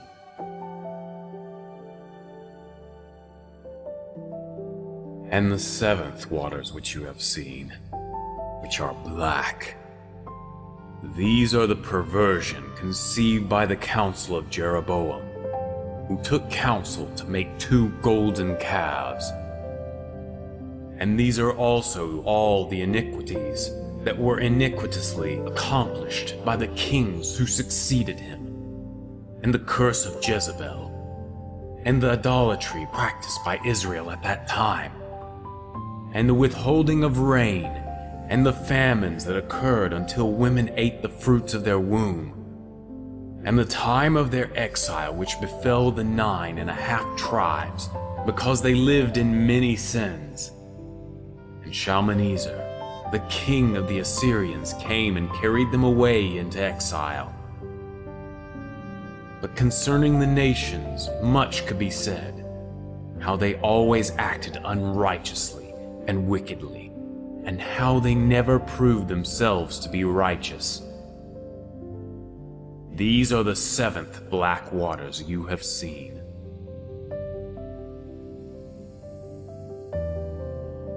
And the 8th waters which you have seen, which are bright. These are the righteousness and the integrity of Hezekiah, king of Judah, and the grace which came upon him.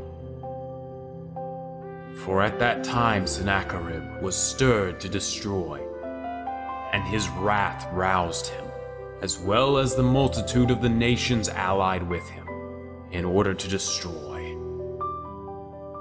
Moreover, when Hezekiah the king heard that Assyrian king was devising to come and seize him and destroy his people, the remaining 2.5 tribes, and that he also wanted to destroy Zion, then Hezekiah trusted in his works and hoped in his righteousness, and spoke with the Mighty One and said, "Pay attention! Behold, Sennacherib is ready to destroy us, and he will boast and be uplifted when he has destroyed Zion." And because Hezekiah was wise, the Mighty One heard him, and because he was righteous, he paid attention to his prayer. And then the Mighty One commanded Remiel, his messenger who is speaking with you. And I went forth and destroyed their multitude, whose chiefs alone numbered 185,000, and each of them had an equal number at his command. And at that time I burned their bodies within, but I preserved their clothes and their arms on the outside, so that even more of the Mighty One's marvelous works might be seen, and that through it his name might be mentioned throughout the entire earth.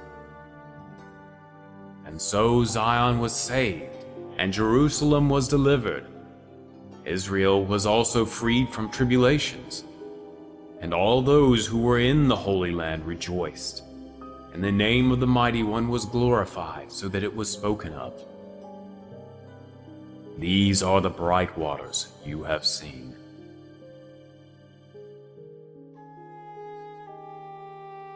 And the 9th waters which you have seen, which are black.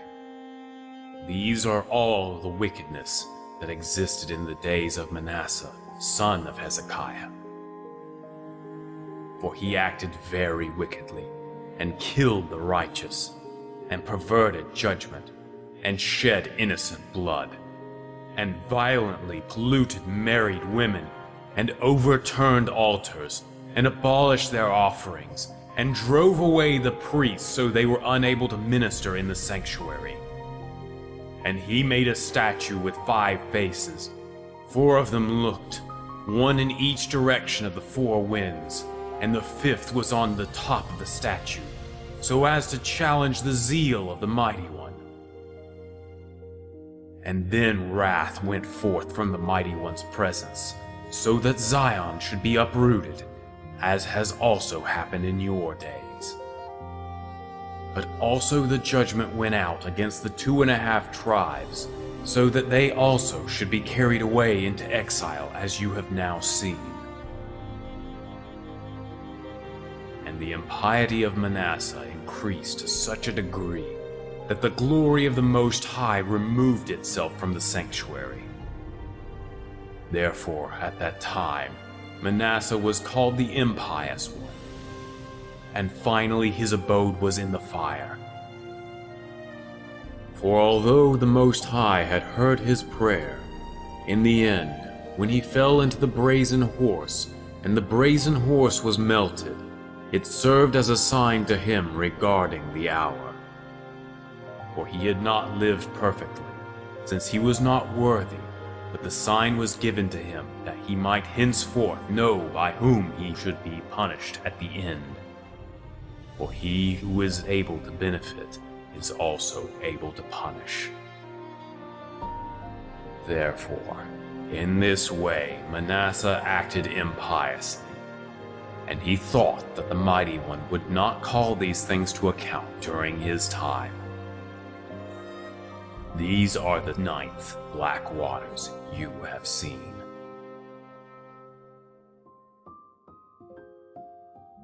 And the 10th waters which you have seen, which are bright. These are the purity of the generation of Josiah, the king of Judah, who is the only one in his time who subjected himself to the Mighty One with all his heart and all his soul. He purified the land from the idols, and sanctified all the vessels that had been polluted, and restored the offerings to the altar, and raised the horn of the holy, and exalted the righteous, and honored all those who were wise with understanding. And he brought the priests back to their ministry, and destroyed and removed the magicians and enchanters and necromancers from the land. And he not only killed the impious who were living, but they also removed the bones of the dead from the tombs and had them burned with fire. And he established the festivals and the Sabbaths with their holy practices, and he burned the polluted with fire. And as for the lying prophets who deceived the people, these he also burned with fire. The people who obeyed them while they lived were cast by him into the Kidron Valley, and he heaped stones upon them. And he was zealous with the zeal of the Mighty One, with all his soul, and he alone was strong in the law at that time, so that he left no one uncircumcised, or anyone who acted wickedly in the whole country all the days of his life. Now he shall receive an eternal reward, and in the last time he shall be honored with the Mighty One more than many. For on his account, and on account of those who are like him, the precious glories, which were spoken to you earlier, have been created and prepared. These are the bright waters which you have seen.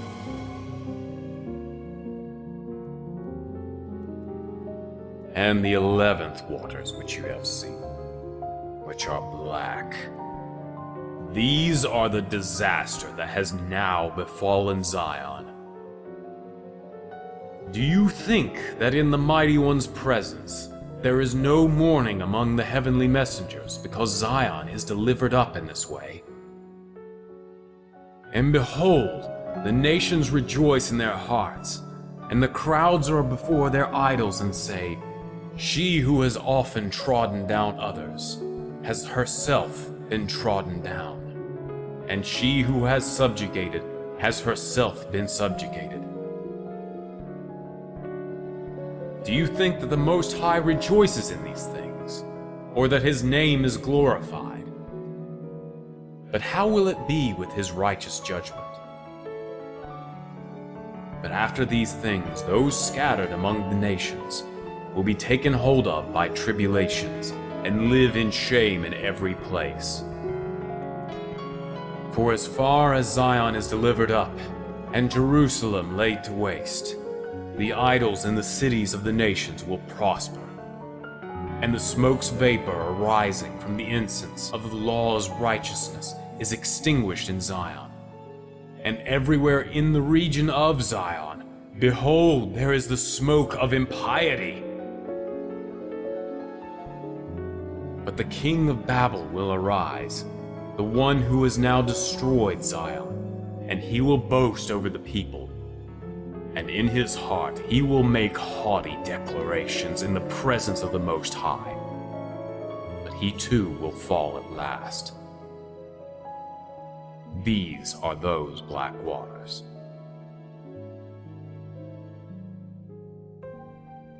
And the 12th waters which you have seen, which are bright.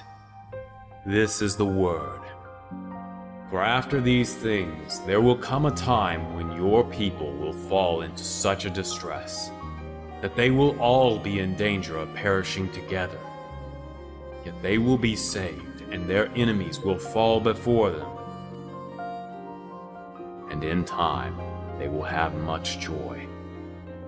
And at that time, after a short interval, Zion will be rebuilt, and its offerings will be restored, and the priests will return to their ministry, and the nations will also come to honor it, but not as fully as before. But it will happen after these things, that there will be the fall of many nations. These are the bright waters you have seen.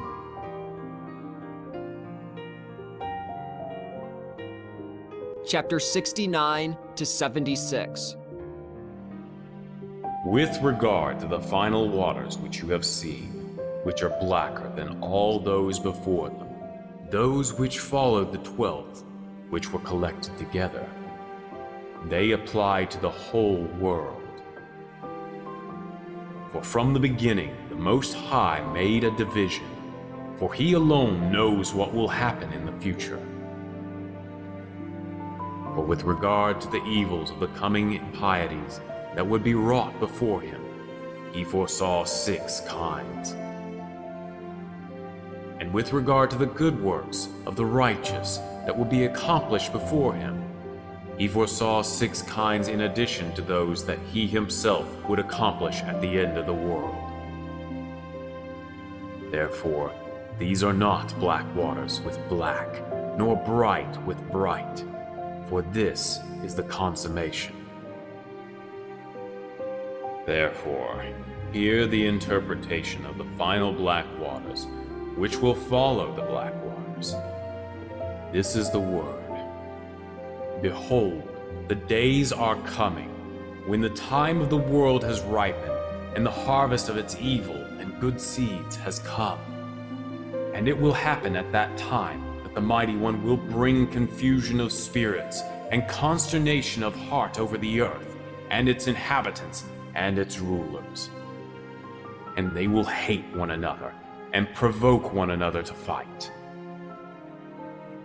And the base will rule over the honorable, and the ignoble will be extolled over the illustrious, and many will be delivered to the few. And those who are nobodies will rule over the strong, and the poor will have more than the rich, and the impious will exalt themselves over the brave. And the wise will be silent, and the foolish will speak. And the thought of men will not be realized then, nor the counsel of the strong, nor will the hope of those who hope be realized. And when those predicted things have come to pass, then confusion will fall upon all men. And some of them will fall in war, and some of them will perish in tribulations, and some of them will be hindered by their own. Then the Most High will give a sign to those peoples whom he has previously prepared, and they will come and wage war with the rulers who will remain at that time.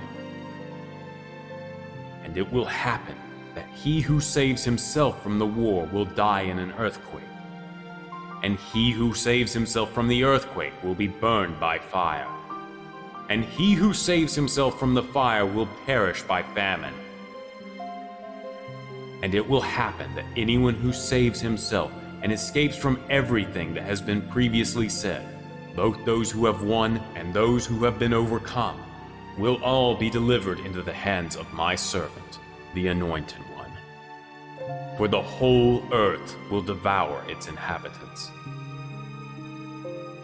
And the Holy Land will have mercy on its own, and it will protect its inhabitants at that time.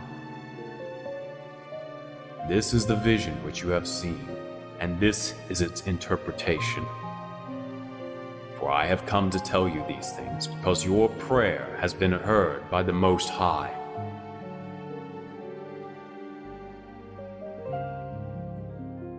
Now also hear about the bright lightning, which comes at the end following these black waters. This is the word. After the signs have come, of which I have previously told to you, when the nations become confused and the time of my Anointed One comes, he will call all nations, and some of them he will spare, and some of them he will kill. Therefore, these things will befall the nations which will be spared by him. Every nation that has not known Israel and has not trodden down the seed of Jacob will indeed live. And this is because some from every nation will be subjected to your people. But all those who have ruled over you or have known you will be delivered up to the sword.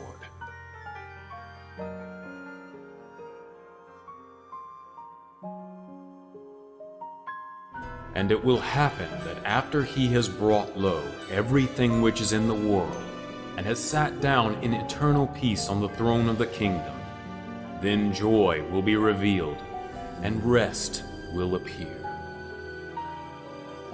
And then healing will descend in dew, and disease will vanish, and anxiety and anguish and lamentation will pass away from among men, and joy will encompass the entire earth. And no one will ever again die untimely, nor will any adversity take place suddenly. And judgment and condemnations and contentions and revenges and blood and passions and envy and hatred and all such things will go into condemnation at the time when they are uprooted. For these are the things that have filled this world with evils, and because of them the life of man has been greatly troubled. And the wild beasts will come from the forest and serve men, and the asps and dragons will come out of their holes to subject themselves to a child. And women will no longer have pain when they give birth, nor will they suffer torment when yielding the fruits of their womb. And it will happen in those days that the reapers will not grow weary, nor will the builders be worn out from work, because the products will shoot out speedily on their own, together with those who work on them in full tranquility. For that time is the consummation of what is corruptible, and the beginning of what is incorruptible. Therefore, everything that was previously said will happen in it. Therefore, it is far away from the evil things, and near to what is undying. This is the bright lightning which followed the final dark waters. And I answered and said, "Who can equal your goodness, O Lord? For it is incomprehensible. Or who can fathom your mercies, which are without end? Or who can comprehend your intelligence? Or who can narrate the thoughts of your spirit? Or who of those born can hope to arrive at these things, unless he is one to whom you are merciful and gracious? For assuredly, if you were not merciful to men, those who are under your right hand, they would be unable to come to these things. For only those who are named among the numbered can be called. But if we who exist certainly know the reason why we have come, and if we subject ourselves to him who brought us out of Egypt, then we shall come again and remember the things which have passed away, and we shall rejoice with regard to what has occurred. But if we do not presently know the reason why we have come, and do not recognize the sovereignty of him who brought us up from Egypt, then we shall come again and seek after the things which have occurred at present, and shall be painfully grieved because of the things which have happened." And he answered and said to me, Since the revelation of this vision has been explained to you as you requested, hear the word of the Most High, that you may know what will happen to you after these things.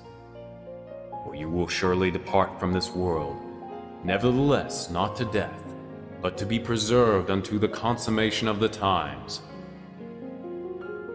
Therefore, go up to the top of that mountain, and all the regions of this land will pass before you, as well as the likeness of the inhabited world, and the summit of the mountains, and the depth of the valleys, and the depths of the seas, and the number of rivers, so that you may see what you are leaving, and to where you are going.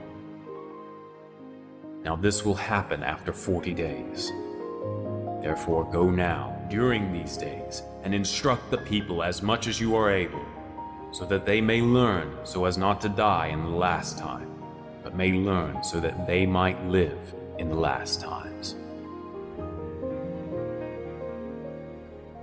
Chapter 77. And I, Baruch, went away from there and came to the people, and assembled them together from the greatest to the least. And I said to them, Hear, all you sons of Israel!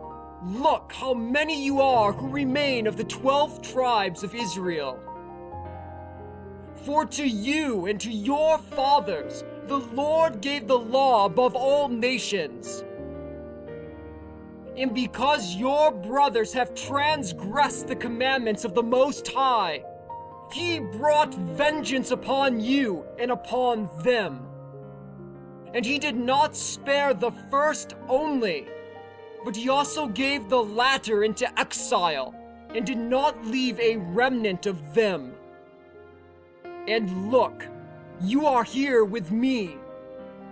Therefore, if you make your ways straight, you will also not go away as your brothers went away, but they will come to you. For He whom you honor is merciful, and He in whom you hope is gracious and true, so that He will do good to you and not evil. Have you not seen what has befallen Zion? Or do you perhaps think that the place itself has sinned, and for this reason that it has been destroyed? Or that the country itself has done some crime, and for this reason that it has been delivered up? And are all of you unaware that because of you who did sin, the one who did not sin was destroyed? And that because of those who acted wickedly, the one who has not gone astray has been delivered up to enemies? And the whole people answered, and they said to me, Everything that we can remember of the good things the Mighty One has done to us, we shall remember. And what we do not remember, He in His mercy knows. Yet do this for us, your people. Also, write a letter of teaching and a scroll of hope to our brothers in Babel, so that you may also strengthen them before you depart from us. For the shepherds of Israel have perished, and the lamps that gave light are extinguished, and the fountains from which we used to drink have withheld their streams. We are now left in darkness, and amid the trees of the forest, and in the aridness of the desert. And I answered and said to them, Shepherds and lamps and fountains come from the law. And though we depart, the law remains. Therefore, if you gaze upon the law and are intent upon wisdom, then a lamp will not be absent, and a shepherd will not give way, and a fountain will not dry up. Nevertheless, as all of you have asked me, I shall also write to your brothers in Babel, and I shall send it by means of men. And likewise, I shall write to the 9.5 tribes, and send these letters by means of a bird.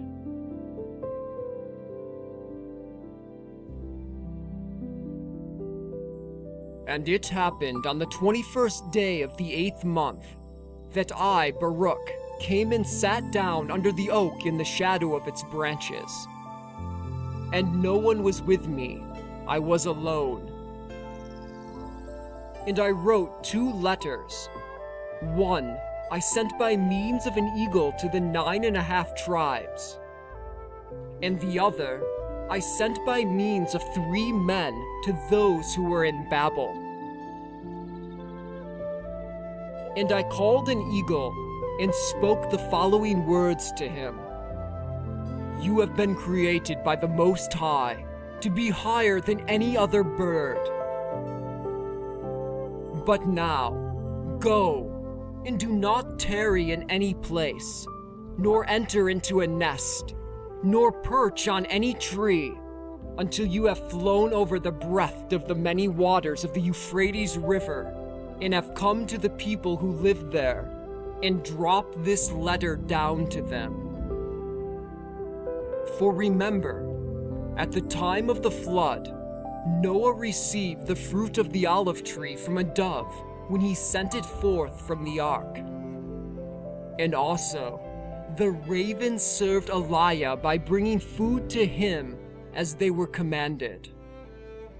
Also, Solomon, in the time of his kingship, whenever he wanted to send a letter or was in need of anything, he commanded a bird, and it obeyed him as he commanded it.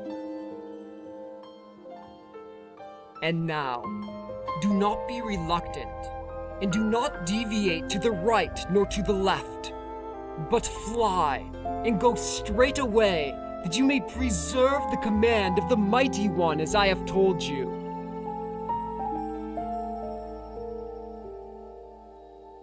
Chapter 78 to 81.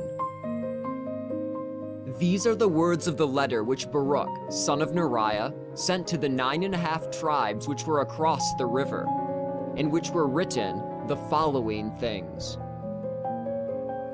This is what Baruch, son of Neriah, says to the brothers who were carried away into exile.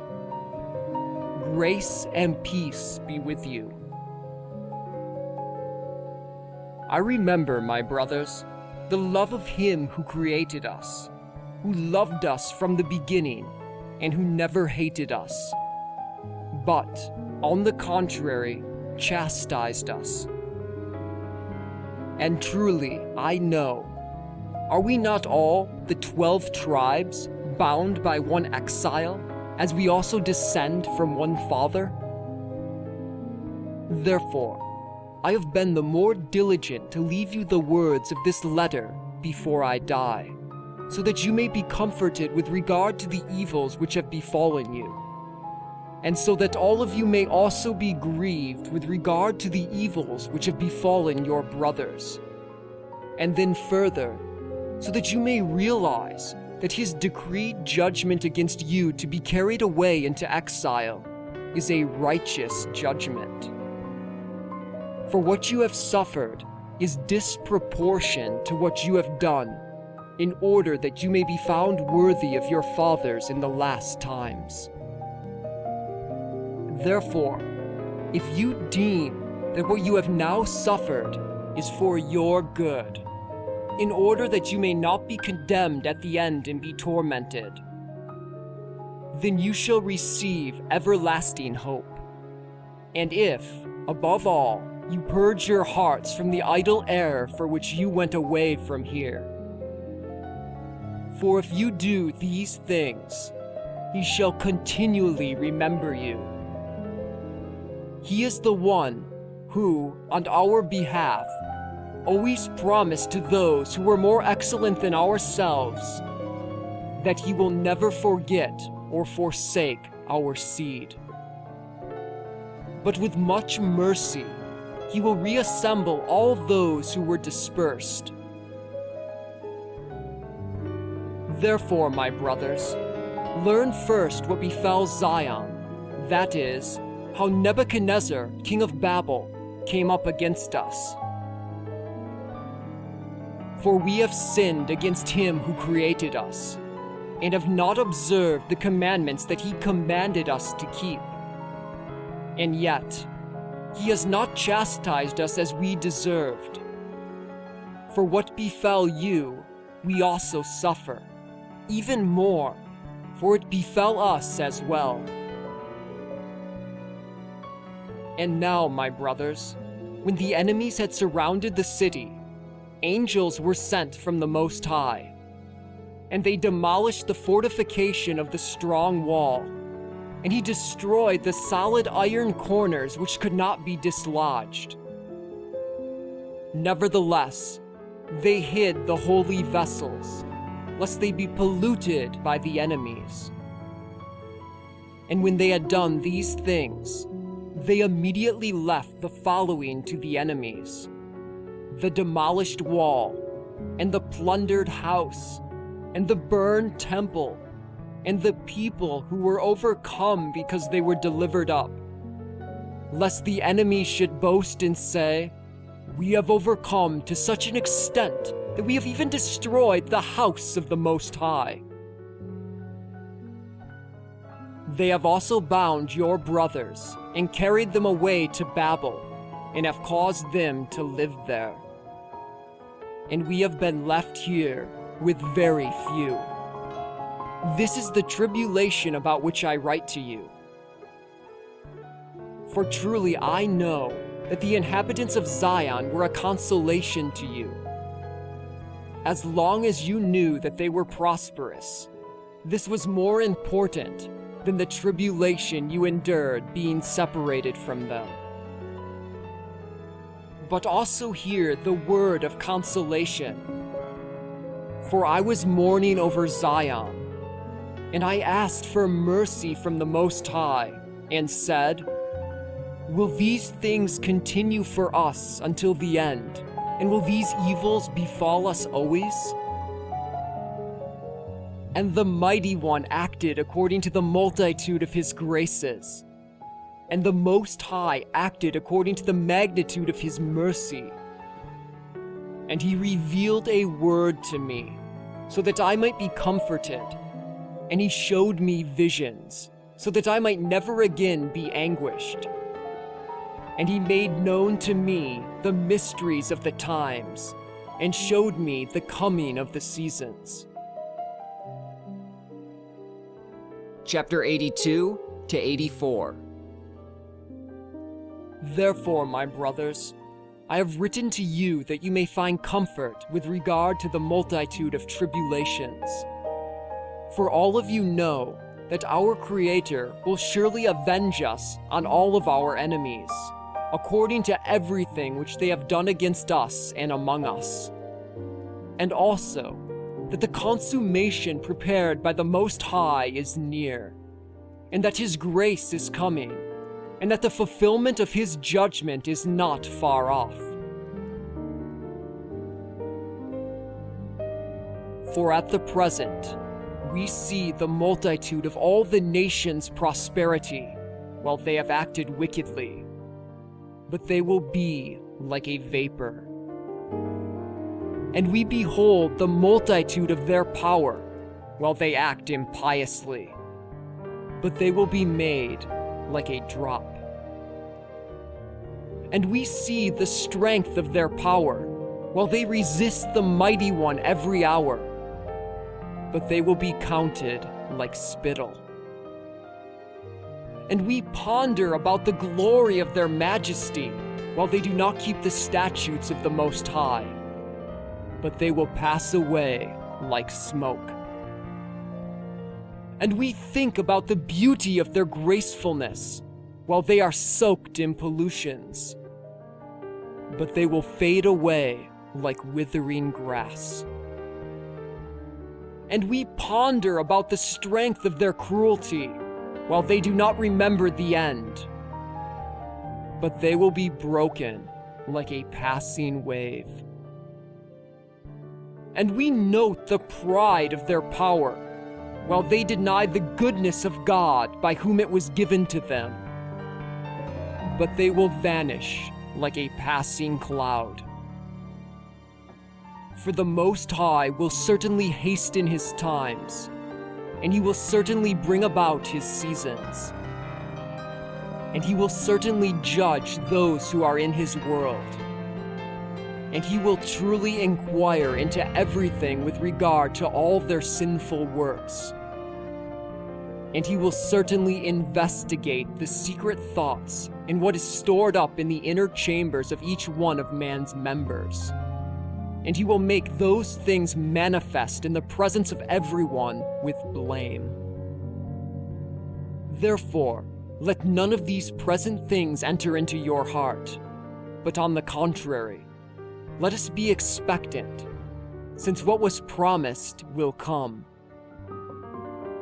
And we should not look upon the delight of the present nations, but let us remember what has been promised to us in the end. For the ends of the times and of the seasons will surely pass away, together with everything that is in them. The end of the age will then show the great power of its ruler when everything comes to judgment. Therefore, all of you should prepare your hearts for what you have previously believed, lest you should be excluded from both worlds, being carried away into exile here and being tormented there. For what exists now, or what has passed away, or what will come, in all these things, neither is the evil fully evil, nor even is the good fully good. For every kind of health that now exists is changing into diseases, and every might that now exists is changing into weakness, and every power that now exists is changing into impotencies, and every youthful energy is changing into old age and consummation, and every graceful beauty that now exists is changing into withering and ugliness, and every infantile pride that now exists is changing into humiliation and shame, and every haughty glory that now exists is changing into silent shame, and every delight in splendor that now exists is changing into silent ruin, and every joy and delight that now exists is changing into rejection and ruin, and every prideful clamor that now exists is changing into still dust, and every rich possession that now exists is changing into the netherworld alone, and every seizing desire that now exists is changing into involuntary death, and every lustful desire that now exists is changing into tormenting judgment, and every deceitful pretense that now exists is changing into a truthful refutation, and every ointment sweetness that now exists is changing into judgment and condemnation, and every lying friendship is changing into silent defamations. Therefore, since all these things are now happening, do you think that they will not be avenged? But the consummation of everything will come to truth.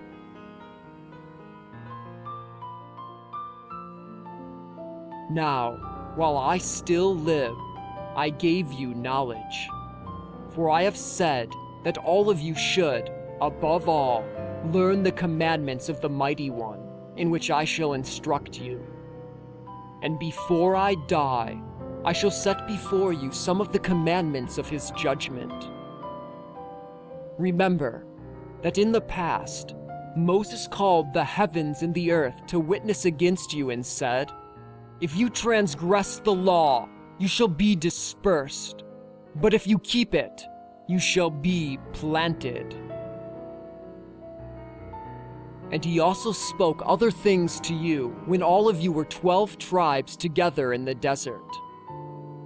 And after his death, you cast them away from you, and therefore what has been predicted has come upon you.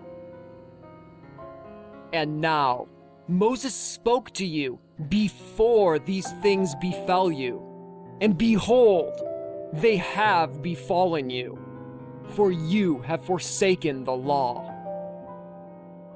Behold, I also say to you after you have suffered, that if you obey the things which I have said to you, you shall receive from the Mighty One everything which has been stored up and preserved for you. Therefore, Let this letter be a witness between me and you, that you may remember the commandments of the Mighty One, and that it also may serve as my defense in the presence of him who has sent me. And remember Zion and the law, and the Holy Land and your brothers, and the covenant and your fathers. And do not forget the festivals and the Sabbaths. And pass on this letter and the traditions of the law to your children after you, as your fathers also handed them down to you. And always ask and pray diligently with all your soul, that the Mighty One may be reconciled with you, and that he may not count up the multitude of your sins, but remember the integrity of your fathers. For if he does not judge us according to the multitude of his mercy, woe to all of us who are born.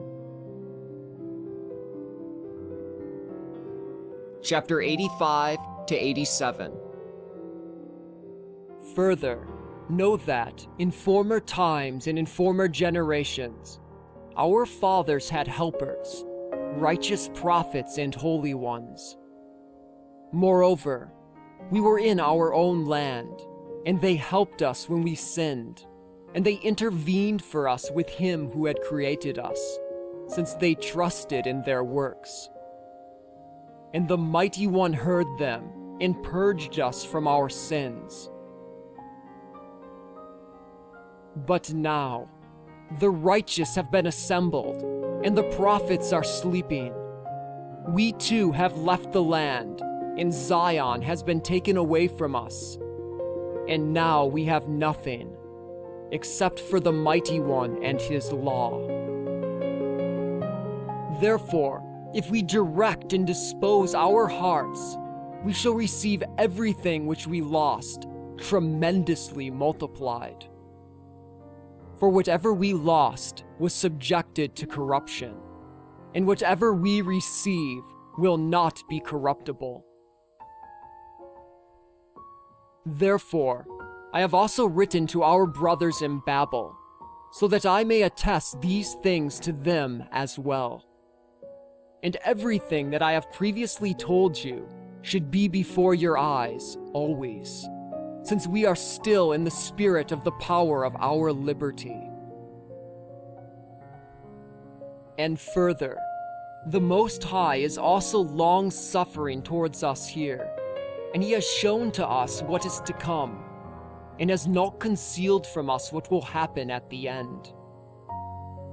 Therefore, before the judgment exacts its own, and truth of what is rightfully hers, let us prepare our soul that we may possess and not be possessed, and that we may hope and not be put to shame, and that we may rest with our fathers and not be tormented with those who hate us.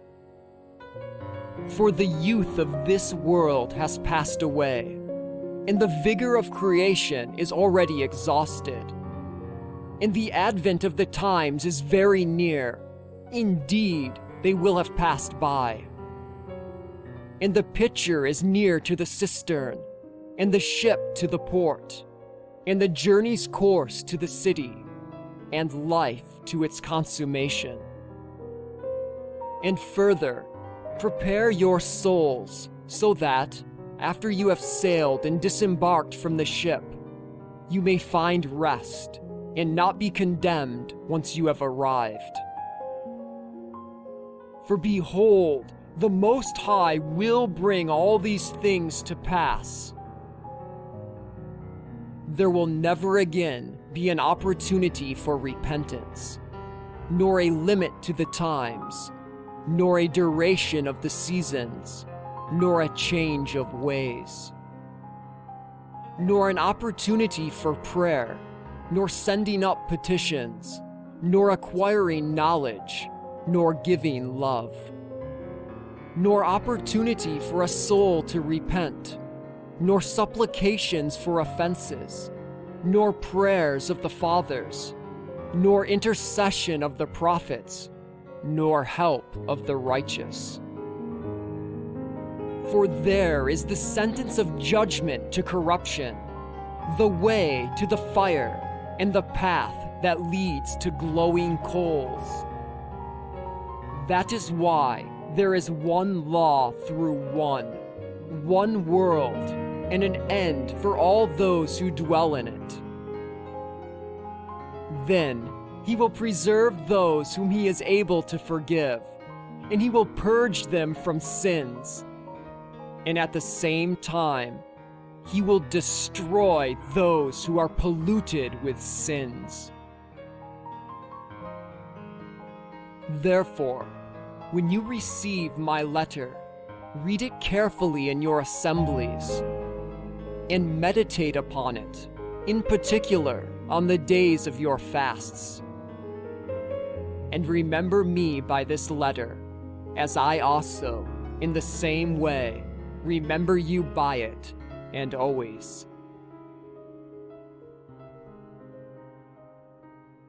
And it happened after I had finished all the words of this letter, composing it carefully until the end, that I folded it, and sealed it carefully, and bound it to the neck of the eagle. And I let it go and sent it away. The end of the letter of Baruch, son of Neriah.